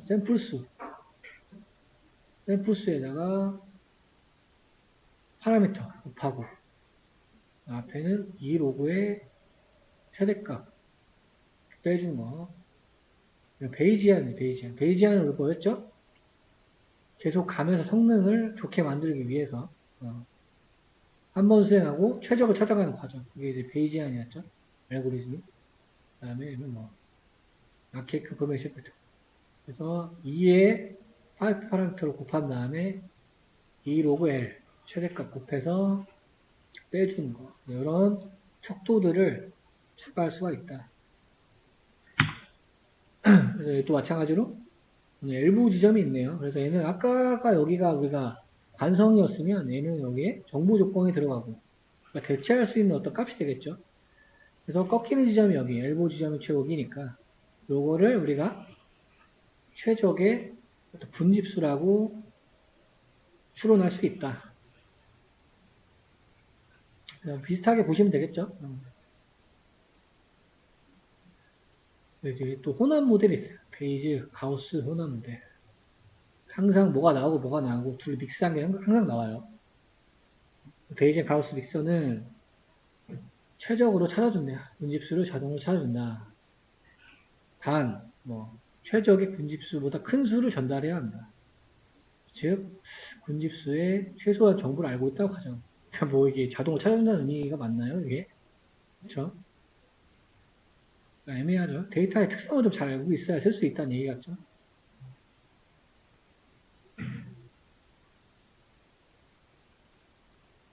그래서 아까 3개를 사용했더니 거의 동일했다. 그래서 베이지가 소납 모델의 장단점. 타원형 모델. 지금 이것도 타원형이라고 볼 수 있죠. 이렇게 볼 수 있으니까. 아니면 부분을 따지고 보면 타원형이니까.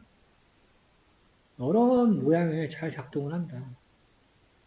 하지만 다른 모양을 가진 데이터셋에서는 성능이 좋지 않다. 그래서 우리 초승달 데이터셋에서 얘를 적용했을 때는 억지로 타원을 찾으려고 시도를 한대, 이 모델이. 시각화를 해봤더니 진짜로 억지로 타원형을 찾는 걸 볼 수가 있죠. 결정관계선이 막 이렇게 구분이 되어 있는 거 보니까. 맞지 않는다는 거죠. 이런 초승달 데이터셋 같은 경우에는. 보면은 또 이렇게 여러 가지 알고리즘들이 있다. 다 살펴볼 수가 없습니다. 오늘 차원 축소를 우리가 다시 인버스 하는 거. 얘는, 이것만 살펴보면은 뭐예요? 차원 축소 우리가 같이 했던 것 중에서 이상치의 경우에는 재구성 오류가 크다. 이런 특징들을 이용해서 이런 걸 쓸 수가 있다. 상당히 연구를 많이 한 거죠. 이런 거 찾아냈다는 거는. 이상치를 가지고 재구성, 인버스 트랜스폼 했더니 결과 이상하다는 걸 도출해가지고 이런 거를 가지고 이상치랑 트리치를 참고할 수 있는 것도 있다. 일단은 PT는 끝났으니까 그리고 DB스캔부터 보도록 할게요. 아까 초중달 데이터셋에 DB스캔이 적합하다고 했으니까 보면은 엡실론 이웃이 0.05로 작은 경우 모델 만드는 이건 지금 데이터셋 나눈 거고 XY로 샘플 1000개 해가지고 0.05 엡실론에 대한 설명을 제가 잠깐 적어놨어요. 기계학습이나 클러스팅 알고리즘에서 점들은 얘도 이제 거리의 매개벌수인데 밀도 기반의 클러스팅에 관련이 있다. 같은 경우는 특히 어떤 데이터의 주위의 반경을 결정한다. 그래서 민 포인트라는 게 있다. DB스케일에서는 핵심 포인트로 간주한다. 그러니까 아까 밀도 기반이었으니까 핵심 샘플을 구하려면 밀도가 많은 걸 구할 거잖아요. 그래서 거기서 어떤 거리에 대한 임계 값이 되는 거죠. 0.05는 작다고 제가 말씀드렸었고요. 그래서 10번까지 슬라이싱을 했어요. 10개만 까는데, 1000개 중에서 10개만 했는데도 지금 어떻게 됐어요? 군집 넘버가 상당히 다양하죠. 마이너스 1 이상치고. 그렇죠. 일단 10개만 봤는데도 군집이 많다. 이렇게 확인할 수가 있었고. 인다이시스라는 변수를 확인해 봤더니, 이런 식으로 샘플 인덱스, 핵심 샘플 인덱스가 저장이 되는 거 확인할 수 있습니다. 컴포넌트는 좌표, 핵심 샘플의 좌표. 그러니까 앞에 봤을 때는 센터로이드처럼 생각하시면 되죠. K-믹스로 우리가 바꿔 생각했으면 센터로이드의 좌표 값이 되겠죠. 그래서 얘는 이제 그리는 부분, 그래서 플라 디비스캔이라는 것을 통해서 그래프를 그리는 함수가 되겠죠. 0.05인 경우랑 0.2일 경우에 그래프를 비교해 보는 거. 아까 봤던 그림이죠.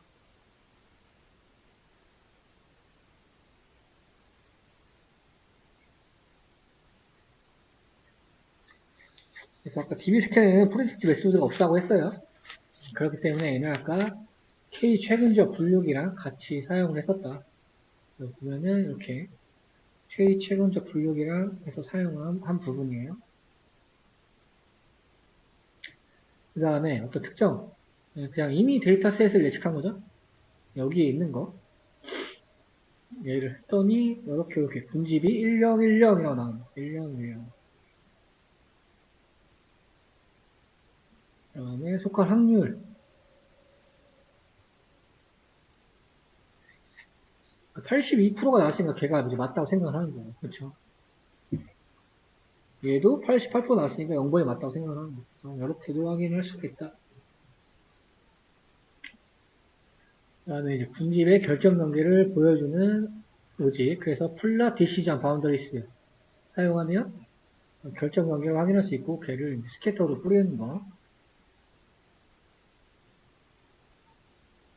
아까 말했듯이 너무 멀리 떨어져 있는 것들은 저렇게 플러스 기호에 다음에 우리 동그라미 원으로 표시한 부분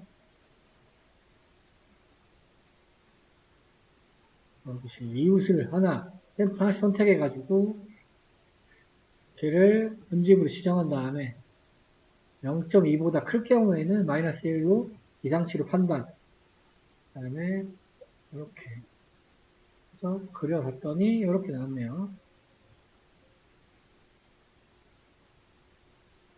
그 다음에 가우스 혼합 모델 우리가 정규분포를 따르는 가우스 혼합 모델 사용할 수 있다고 했었고 메이커 블롭스는 아까 원 만드는 거죠. 원형 데이터 센터를 임의로 주고 해가지고 임의로 만들었어요. 앞에 만들었던 거 다시 쓰는 거예요. 제일 앞에 있던 부분. 그래서 이렇게 분포가 되어 있는 건데 또 각각 군집은 가우시안 분포를 따를 수 있다고 보는 거고 그래서 가우시안 믹처로 가우시안 분포 모델을 만들어서 활용을 해봤고 군집별 가중치 확인해본 거 군집별 평균 찍어보는 거 그러니까 지금 객체로 접근해가지고 뭐 다양한 변수들을 찍어보고 있는 거예요. 공문산도 찍어본 거. 군집화 성공했냐, 뭐 true, 성공에 필요한 소비 횟수, 뭐 다양한 변수들을 가지고 있고, 그걸 찍어보고, 그걸로 예측도 해본 부분.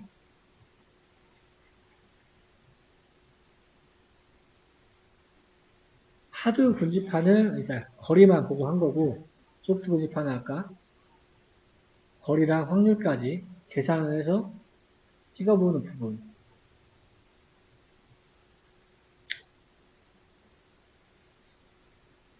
그다음에 6개는 지금 샘플로 만든 거죠. GM 샘플 이용해갖고 6개 샘플로 만든 다음에 걔를 찍어본 거. 그러니까 지금 얘를 만드니까 자동으로 생성됐다는 얘기죠.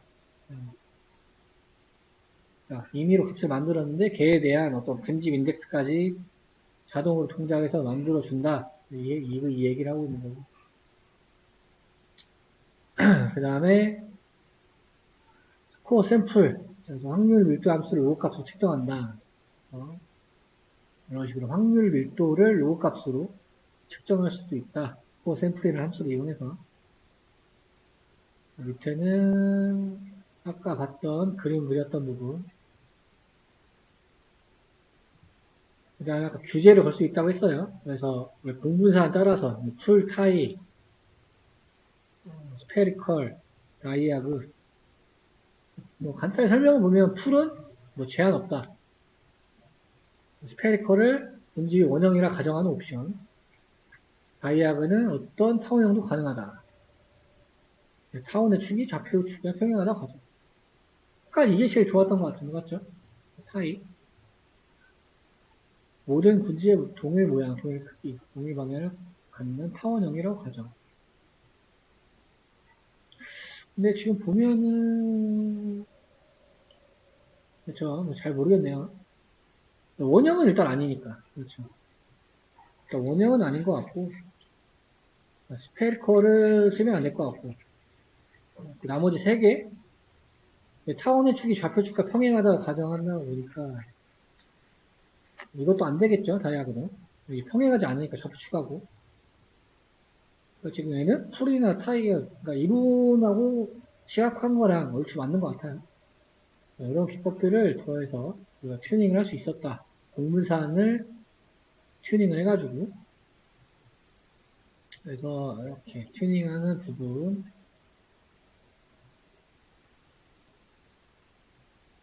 그래서 아까 제가 기존 잘 돼 있던 거랑 조금 이상하게 나온 거 서로 비교한 거죠. 얘는 다이아그랑 풀까지 찍어본 거. 확실히 뭐 이론에 설명된 게 맞는 것 같아요. 보면.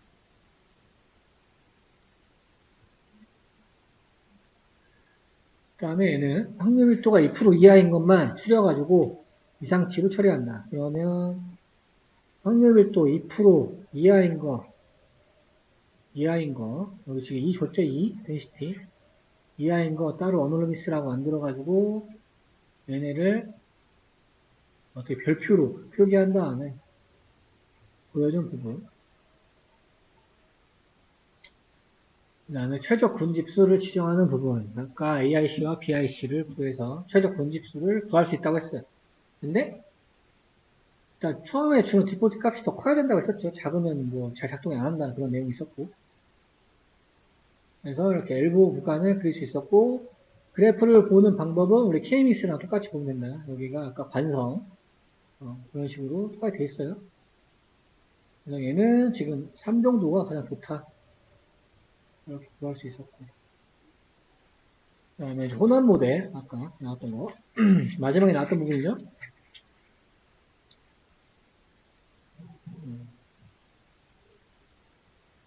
얘는 가중치가 있어. 그래서 뭐, 지금 424라고 어떤 가중치를 줬네요. 문집별로. 나머지에 대한 가중치는 다 0을 준. 그러니까 처음, 앞에만 3개 주고 나머지는 0으로.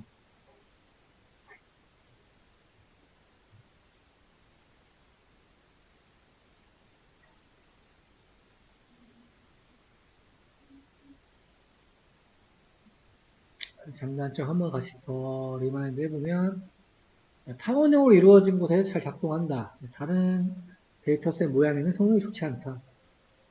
초승달 데이터셋에서는 혼합 모델이 안 좋았죠. 억지로 막 타원형을 만드니까. 아까 초승달 데이터셋 같은 모양에서는 그냥 가우스 모델이 좋았었죠. DB스캔이나. 그런 장단점이 있었다. 얘는 실제로 데이터를 찍어본 거고, 얘는 가우스 혼합 모델이 군집했던 걸 보여주고, 억지로 혼합 모델을 찾으려고 노력을 하고, 결정 범위가 더 복잡해지고 있는 부분을 확인할 수 있는. 여기는 연구문제인데, 이거는 이제 이론적 내용들이 그냥 정리되어 있는 거고요. 보면은 이 데이터셋은 어떤 사람의 얼굴로 되어 있는 데이터셋이고, 보면 회색조라고 되어 있죠. 회색조니까 아마 채널 정보가 없을 거예요. 채널 정보가 없다. 얘는 2차원인 거고, 패널 정보가 없기 때문에 얘를 이제 1차원으로 펴가지고 우리가 계산을 하면 되겠죠. 그래서 얘도 내장 데이터 셋이 있네요. 뭐 패치, 뭐 페이스 있고 가져와서 타겟이니까 뭔가요? 답안지죠, 답안지? 그러니까 이 사람이 이 사람이다라고 정답을 매겨놓은 거.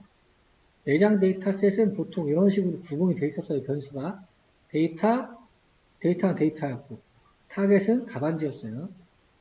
이거는 일반적인 규칙이니까 약간 알고 계시면 좋고. 지금 사람이 0부터 39까지 있으니까 40명에 대한 사람을 분류하는 거죠.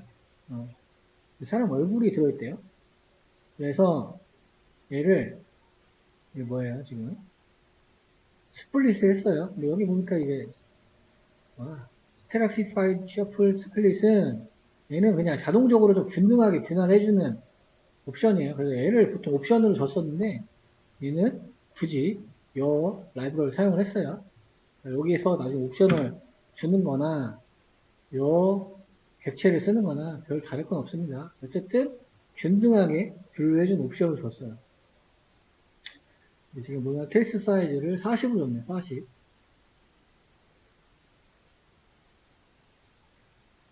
그 다음에 스플릿 시켜줬고.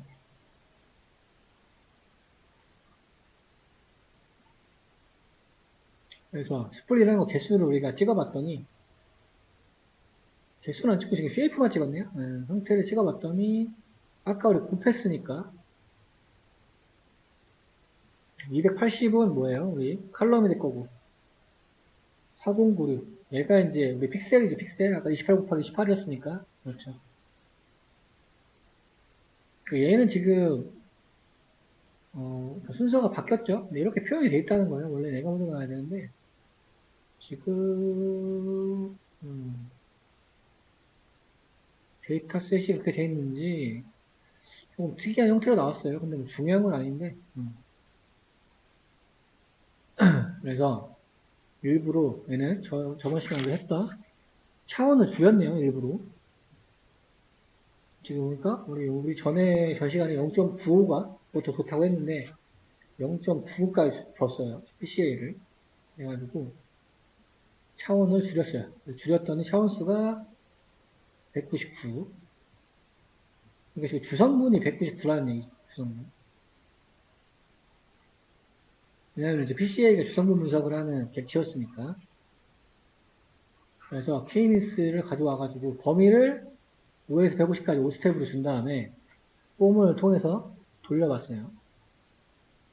이 같은 경우는 지금 뭐예요? 이미지에서 클러스터 수가 충분한지 아닌지를 확인하는 어떤 로직이 있었어요. 돌려봤더니 뭐 이렇게 쭉쭉쭉쭉 50 늘어가면서 나왔고 걔에 대한 결과가 이제 여기 들어와 있겠죠. 여기 어펜드 시켜놨으니까 KMIS4K라는 곳에 어떤 이 동작을 한 어떤 결과 값들이 들어있을 거예요. 그래서 신뢰 점수로 구해봤더니 어떻게 되나요? 보니까 쭉쭉쭉쭉쭉 올라가더라. 여기가 제일 고점이죠? 지금 뭐 120 정도가 좋다. 이렇게 나왔고. 아까 같은 경우는 낮아졌던 거고, 얘는 또 올라간 거고, 0.2에서 하니까 얘가 좋은 거죠, 지금. 베스트 K를 뽑았더니 120이다. 나왔네요. 그래서 가장 좋은 클러스터 수가 120이에요. 지금 이 같은 경우는 사람 얼굴이기 때문에 픽셀로 표현해도 엄청 다양할 거예요. 그렇죠? 눈, 코, 입이 있고 사람은 눈이 있고 얼굴 형태가 있기 때문에 이거는 뭐 그래프로 그려봐야 정확히 알겠지만 클러스터 수가 굉장히 많겠죠. 일단은. 그러니까 그냥 기본적으로 생각을 해봐도 그렇기 때문에 120 정도로 나온 것 같고 이거 여기 나왔듯이 뭐 안경을 착용했을 수도 있고 물론 앞모습이긴 하지만 사진이 약간 왼쪽에 쏠려있을 수도 있고 오른쪽에 쏠려있을 수도 있고 뭐 이런 여러 가지 이슈로 인해서 120이면 어쨌든 클러스터가 굉장히 많다. 그래서 관성을 찍어서 출력해봤더니 120 정도 쭉쭉쭉 내려가네요. 계속. 아까 베스트 군집수가 120이라고 했으니까 약간 이거 애매모호하니까 120을 유지하겠다. 왜냐면 지금 명확한 엘보가 없고 우하향 곡선이기 때문에. 그래서 베스트 모델을 얘로 지정을 해놓고 그 다음에 밑에는 시각화를 했어요. 그래서 이 28은 뭔가요? 우리 군집 넘버가 되죠. 군집 넘버. 28이 아니고 여기 보면 여기에 군집 넘버죠. 얘는 라벨 답안지 넘버. 그래서 봤더니 뭐 똑같은 사람 같죠? 우리가 봤을 때 정답지만 보면 돼. 정답지만 사람 우리 얼굴 볼 필요 없이 여 같은 경우는 좀 틀렸죠. 약간 틀린 부분. 예, 정답 맞췄고. 그러니까 뭐 대충 봐도 유사하게 좀 비교를 했어요. 그렇죠. 완전히 뭐가 잘못된 건 없는 것 같아요. 나름 굉장히 클러스터링을 잘했다고 볼 수 있죠. 이 정도면. 육안으로 봐도 뭐 비슷한 것 같아요. 사람이. 그쵸. 또 표정이나 이런 것들이나 눈매나 이런 것도 비슷하니까.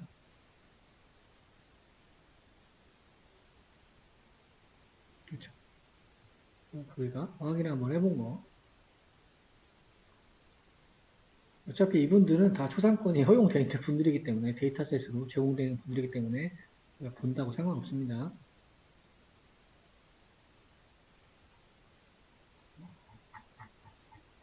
쭉 찍어봤더니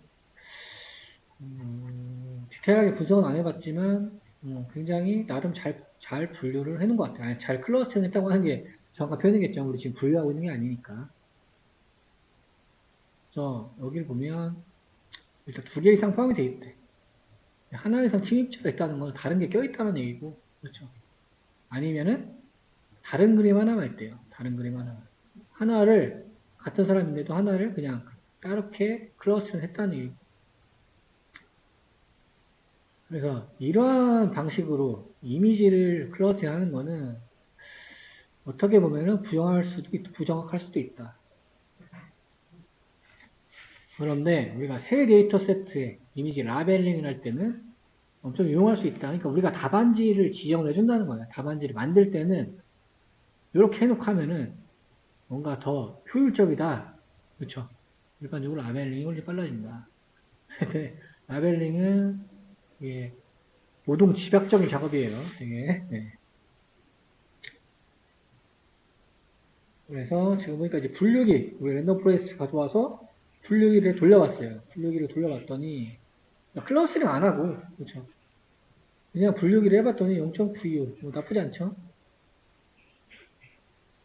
근데 아까 패스 모델 우리 아까 120 맞죠? 120을 트랜스폼 해가지고 주성분 분석해서 차원 축소해서 넣어놓은 거. 근데 지금 어떻게 되나요? 차원 축소해서 줄인 거를 넣어놨어요. 줄인 거를 가지고 분류를 했어요. 그쵸? 여기 보면 레주스가 들어갔잖아요. 성능이 지금 뭔가요? 70%밖에 안 나왔죠? 그러니까 지금 뭐예요? 차원 축소를 하고 분류를 하니까는 성능이 확 떨어졌죠. 지금 이런 걸 보여주는 게. 그래서 그러면 클러스터링을 조정해보자. 클러스터링 조정하는데 우리가 그리드 서치를 사용할까? 근데 우리는 이미 검증 셋이 있다. 근데 이것도 우리가 지금 약간 안 했던 부분이죠. 검증 셋이 있으면 교차 검증이 필요 없죠? 이거나 어떻게 보면 똑같은 내용이니까. 그렇죠. 우리가 검증 셋을 분류한 경우도 있었어요. 한 번인가 두 번. 그렇죠. 왜냐면 K의 교차 검증은 검증 셋을 그만큼 만든다는 얘기고 학습할 때. 근데 검증 세트를 이미 만들어버리면 굳이 할 필요가 없죠. 중복되는 작업이니까. 그래서 파이프라인을 만들어가지고 우리가 검증 셋으로 구분을 했어요. 그러니까 검증 셋을 별도로 분류해가지고 그 다음에 거기에 하이퍼 파라미터를 찾아봤어요. 그래서 막 루프로 돌면서 찾았는데 그렇게 한다고 한들 80%를 넘지 못했대요. 그래서 이제 또 해본 거예요. 지금 보니까 또 차원 축소를 한 거를 가지고 넘파이에 적용을 해서 확장시키는 거죠, 지금. 넘파이에서 지금 C를 곱했으니까. C가 수평이었나요? 수직이었나요? 하나 헷갈리죠. 자주 쓰는 게 아니라. 저도 지금 약간 헷갈리는데 벌티컬인가 호리조널인가 둘 중에 하나예요. 찾아봐야 되는데 그렇게 해서 우리가 차원 축소한 데이터 셋이랑 줄인 거 얘를 넣어가지고 넘파이로 곱해가지고 지금 다시 학습을 시켜봤어요. 해봤더니 뭐 조금은 좋아진 것 같긴 한데 뭐 이게 좋아졌다고 볼 수는 없겠죠. 뭐 1% 늘었으니까 거의. 근데 이 친구는 예전에 레이블 지정할 때 도움이 될 수 있었대.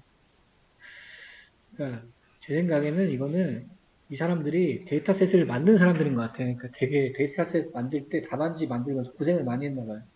그러니까 이런 표현을 자꾸 녹여놓은 것 같아요. 그래서 이 모델에서 우리가 가우시안 믹서를 써봤다. 원한 모델, 아까 위에 마지막에 나온 거죠? 마지막에 나온 모델. PCA를 사용해서 분산의 99를 보존해서 우리가 가우시안 믹처를 써서 이게 차원수를 한 거잖아요. 아까 99로 했잖아요. PCA를 아까 0.99로 줬으니까. 그걸 넣어서 예측을 해봤더니 지금 이렇게 나왔어요. 그러니까 C 역할을 했어요. 근데 예를 썼죠. 인버스 트랜스폼.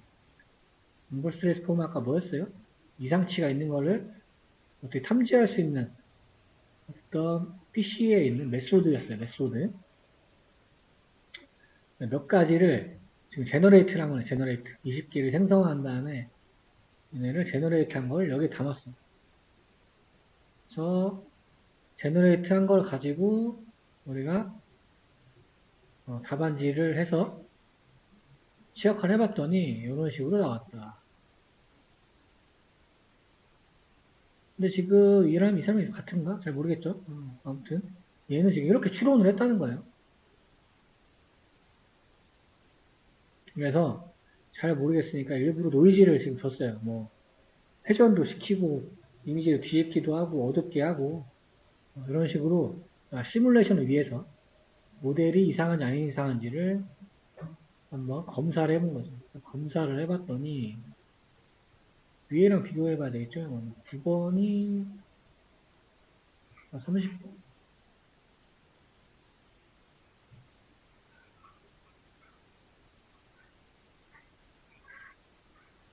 5번.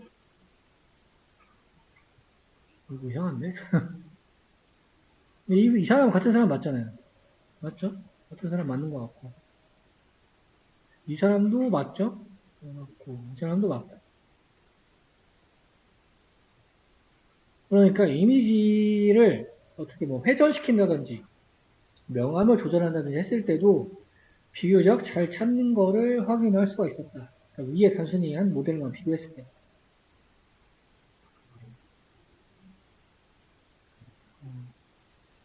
이거는 그 값을 찍어본 거고,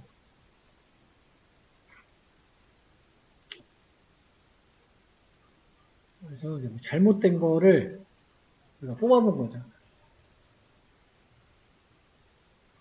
스코어 샘플스. 이제 배드 페이스니까 뭐 안 좋은 걸 뽑아본 거고, 그렇죠?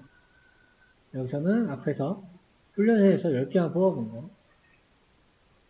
이렇게 비교할 수가 있었고,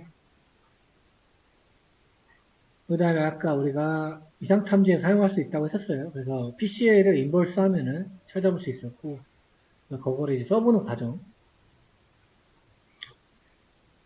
그래서 지금 뭐, 에러율의 평균을 했더니, 재구성하고 에러율을 봤더니 0.0001. 에러율은 엄청 낮은데, 그렇죠. 재구성하고 난 에러율은 조금 올라갔고, 근데 얘를 지금 이제 찍어본 거, 레드페이스. 근데 얘를 지금 다시 복원시켜 본 거죠? 차원 축소한 거를. 차원 축소한 걸 복원했더니 어떻게 되어 있나요, 지금? 약간 지금 다 엉망이 됐죠? 이렇게 이상치 탐지할 때도 사용을 할 수가 있다. 근데 이제 뭐 원본을 찾을 때는 쓰면 안 되겠죠. 그냥 이상치에 대해서는 뭔가 약간 인사이트가 있긴 하지만 원본을 했을 때는 약간 이런 식으로 실제로 보니까 많이 원본 데이터가 손상이 됐다. 이 정도로 체크할 수 있겠습니다. 근데 중요한 요소들이 좀 몇 개 있더라고요. 그러니까 공부했던 거 말고도 볼게요. 데이터셋을 가져온 부분은 똑같아요. 트레이셋 가져온 거. 우리가 원래 기본적으로 트레이셋밖에 안 가지고 왔었어요. 트레이셋 가져와서 어떤 쉐이프랑 피처도 찍어본 거고. 그래서 훈련셋은 18,000개 정도 되고 피처는 12개가 있었다. 그래서 저는 캐프스트를 사용을 했는데, 그래서 필요한 라이브러리를 불러오는데, 이제 테스트셋은 따로 불러야 돼요, 여러분이. 따로. 왜냐면 제가 그 파일을 안 올렸잖아요. 그래서 테스트셋을 따로 불러와서 로드를 다 해놔요. 그 다음에 우리 전 처리하는 거를 이제 함수로 만드는 게 좋다고 했으니까. 그래서 전 처리했던 기준이 뭐였냐면, 데이트 타임을 일단 데이트 타임 객체로 바꾸고, 그 다음에 연, 월, 일, 시간, 그 다음에 데이 오브 주를 분할을 한 다음에 데이트 타임을 날리고 얘네들을 어떤 우리가 피처로 사용했었어요. 그렇게 해서 반환해주는 어떤 피처 엔지니어링이라는 함수를 만들어 놨고, 그 다음에 피처 엔지니어링을 해서 데이터셋을 일치를 시켜야 되는 거죠. 그래야지 내가 학습한 걸 예측을 할 수가 있으니까. 그래서 애초에 데이터셋을 여기 2단계에서 가공을 한 거예요. 그래서 트레이셋이랑 테스트셋이랑 병처리를 해서 담아놨고, 그 다음에 이제 칼럼 수랑 이걸 찍어봤더니, 이제 테스트셋은 칼럼이 3개가 없을 거예요. 당연히 타겟 칼럼이 없어야 되고, 그렇죠? 카운터 타겟 칼럼이니까 없고, 3개가 없단 말이에요. 데이터 셋도 지금 6,400개고. 이 피처들을 이제 나중에 날리던가 어떤 처리를 해줘야 되는 거죠. 학습하기 직전에는. 그 다음에 저는 이제 원하는 코딩을 적용했는데, 해보니까, 어떤 이슈가 있었냐면, 데이가 있어요, 데이. 데이가, 뭐 1일도 있고, 31일도 있잖아요. 각각 데이가 있잖아요. 그럼 얘는 원하는 코딩을 하면 각각 날짜별로 원하는 코딩을 하려고 할 거예요. 그렇죠? 근데 중요한 게 뭐냐면 모든 날짜가 있으면 좋겠지만 애석하게도 이 데이터셋은 트레이셋하고 테스트셋하고 없는 날짜가 있어요. 그러니까 어떻게 되냐면 원하는 코딩을 하면 피처가 달라져. 플러스에서는 있던 날짜가 여기 없는 날짜가 있는 거죠. 데이터셋의 애초에. 그러니까 특정 일이 없는 거예요. 그렇게 되면 서로 원하는 코딩이 안 맞기 때문에 학습이 안 돼요. 그러니까 테스트가 안 돼. 학습은 된다고 해도. 테스트 할 때 에러가 나요. 그렇기 때문에 그 에러 때문에 저는 데이는 드랍을 했어요. 원래 데이가 있었는데 드랍을 빼고 이어랑 먼스랑 시간이랑 데이 오브 위크만 어나니 코딩을 적용을 했어요. 그래서 이제 어나니 코딩을 적용을 해서 보니까 얘는 54개, 51개, 3개는 아까 뭐였어요? 위에 있던 거요. 카운트랑 요거 캐주얼이랑 리스터드. 얘네는 그냥 빼면 되는 거니까. 그래서 이렇게 되면은 원하는 코딩 서로 트레이셋하고 테스트가 맞게 되는 거고. 이렇게 트레이셋하고 테스트에서 맞춰주고 피처를. 그 다음에 이제 우리 템프랑 어템프 이런 것들은 우리가 수치형 데이터니까 수치형 데이터를 만들어주고. 그 다음에 위에 있었던 이런 것들, 연월일 이런 것들은 수치형 데이터가 아니죠. 숫자로 돼 있지만 그렇죠. 카테고리컬 데이터잖아요. 범주형 데이터. 그렇죠. 얘네들을 따로 담아가지고 얘네들을 별도로 담은 거예요. 플러스에다가. 그래서 아까 이 3개를 빼고 나머지를 픽스시켜서 맞춘 부분. 그래서 수치형 데이터랑 범주형 데이터를 나눠가지고 수치형 데이터는 상관이 없겠지만 범주형 데이터들은 어떻게 해야 돼요? 원하는 코딩이 들어가야 되냐. 그러니까 들어가고 나서 얘를 칼럼에 합치는 부분이에요. 그렇게 되면은 모든 데이터가 머신러닝 인풋에 들어가기 전에 어떤 숫자로 바뀌어 있겠죠. 그렇게 데이터셋을 만들고 당연히 Y트레인 셋에는 우리 카운트 빼가지고 넣어줘야 되죠. 카운트 타겟이니까. 그 다음에 이제 보면 로그 변환을 안 하면 데이터가 또 쏠려요. 그래서 우리 로그 원피로 1 플러스 x를 가진 걸로 해서 타겟을 바꿔줘요. 타겟을. 이 타겟을 로그로 바꿔주고, 그 다음에 저는 k포스트를 사용했으니까 딴 걸 하고 싶었는데 시간이 별로 없어서 얘만 조금 사용을 했어요. 그래서 일반적으로 뭐 하이퍼 파라미터는 안 주고 그냥 뭐8 정도 줘가지고 이렇게 해서 모델을 피팅을 했고, 중요한 부분이 이제 모델을 여기서 피팅을 하는데, 이 피팅한 거는 지금 뭔가요? 로그 변화에 된 타겟을 가지고 우리가 예측을 한 거잖아요. 그렇죠. 그렇기 때문에 예측 결과를 다시 바꿔줘야 돼요. 원복해서. 로그 변화라는 거를 역변화를 해줘야 돼요. 역변화. 다시 역변화를 해준 다음에 계산을 했고. 그런데 이 부분에서 제가 에러가 나더라고요. 근데 이게 보니까 그러니까 계산은 되는데 개수가 안 맞더라고요. 왜냐면 트레이스하고 트레이스의 개수가 안 맞아가지고, 근데 이 부분을 처리하다 말았는데, 제출을 하기 위해서 그 Y 트레이스의 개수만큼만 따로 슬라이싱을 해가지고 예측을 했어요. 예측해서 결과를 보니까 뭐 31인가 0.3인가 나오긴 했는데 실제로 올려보니까 40% 넘더라고요. 저는 이런 식으로 계산했습니다. 되게 뭘 한 거는 아니고 전처리만 좀 하고 돌려봤어요. 근데 이것도 마찬가지로 여기 하이퍼 파라미터 추가한다거나 여기 전처리를 다른 방식으로 한다면 더 좋아질 거예요. 우리가 그때 그래프 그렸을 때 일별로 뭔가 피처 차이가 없었을 거예요. 제 기억에.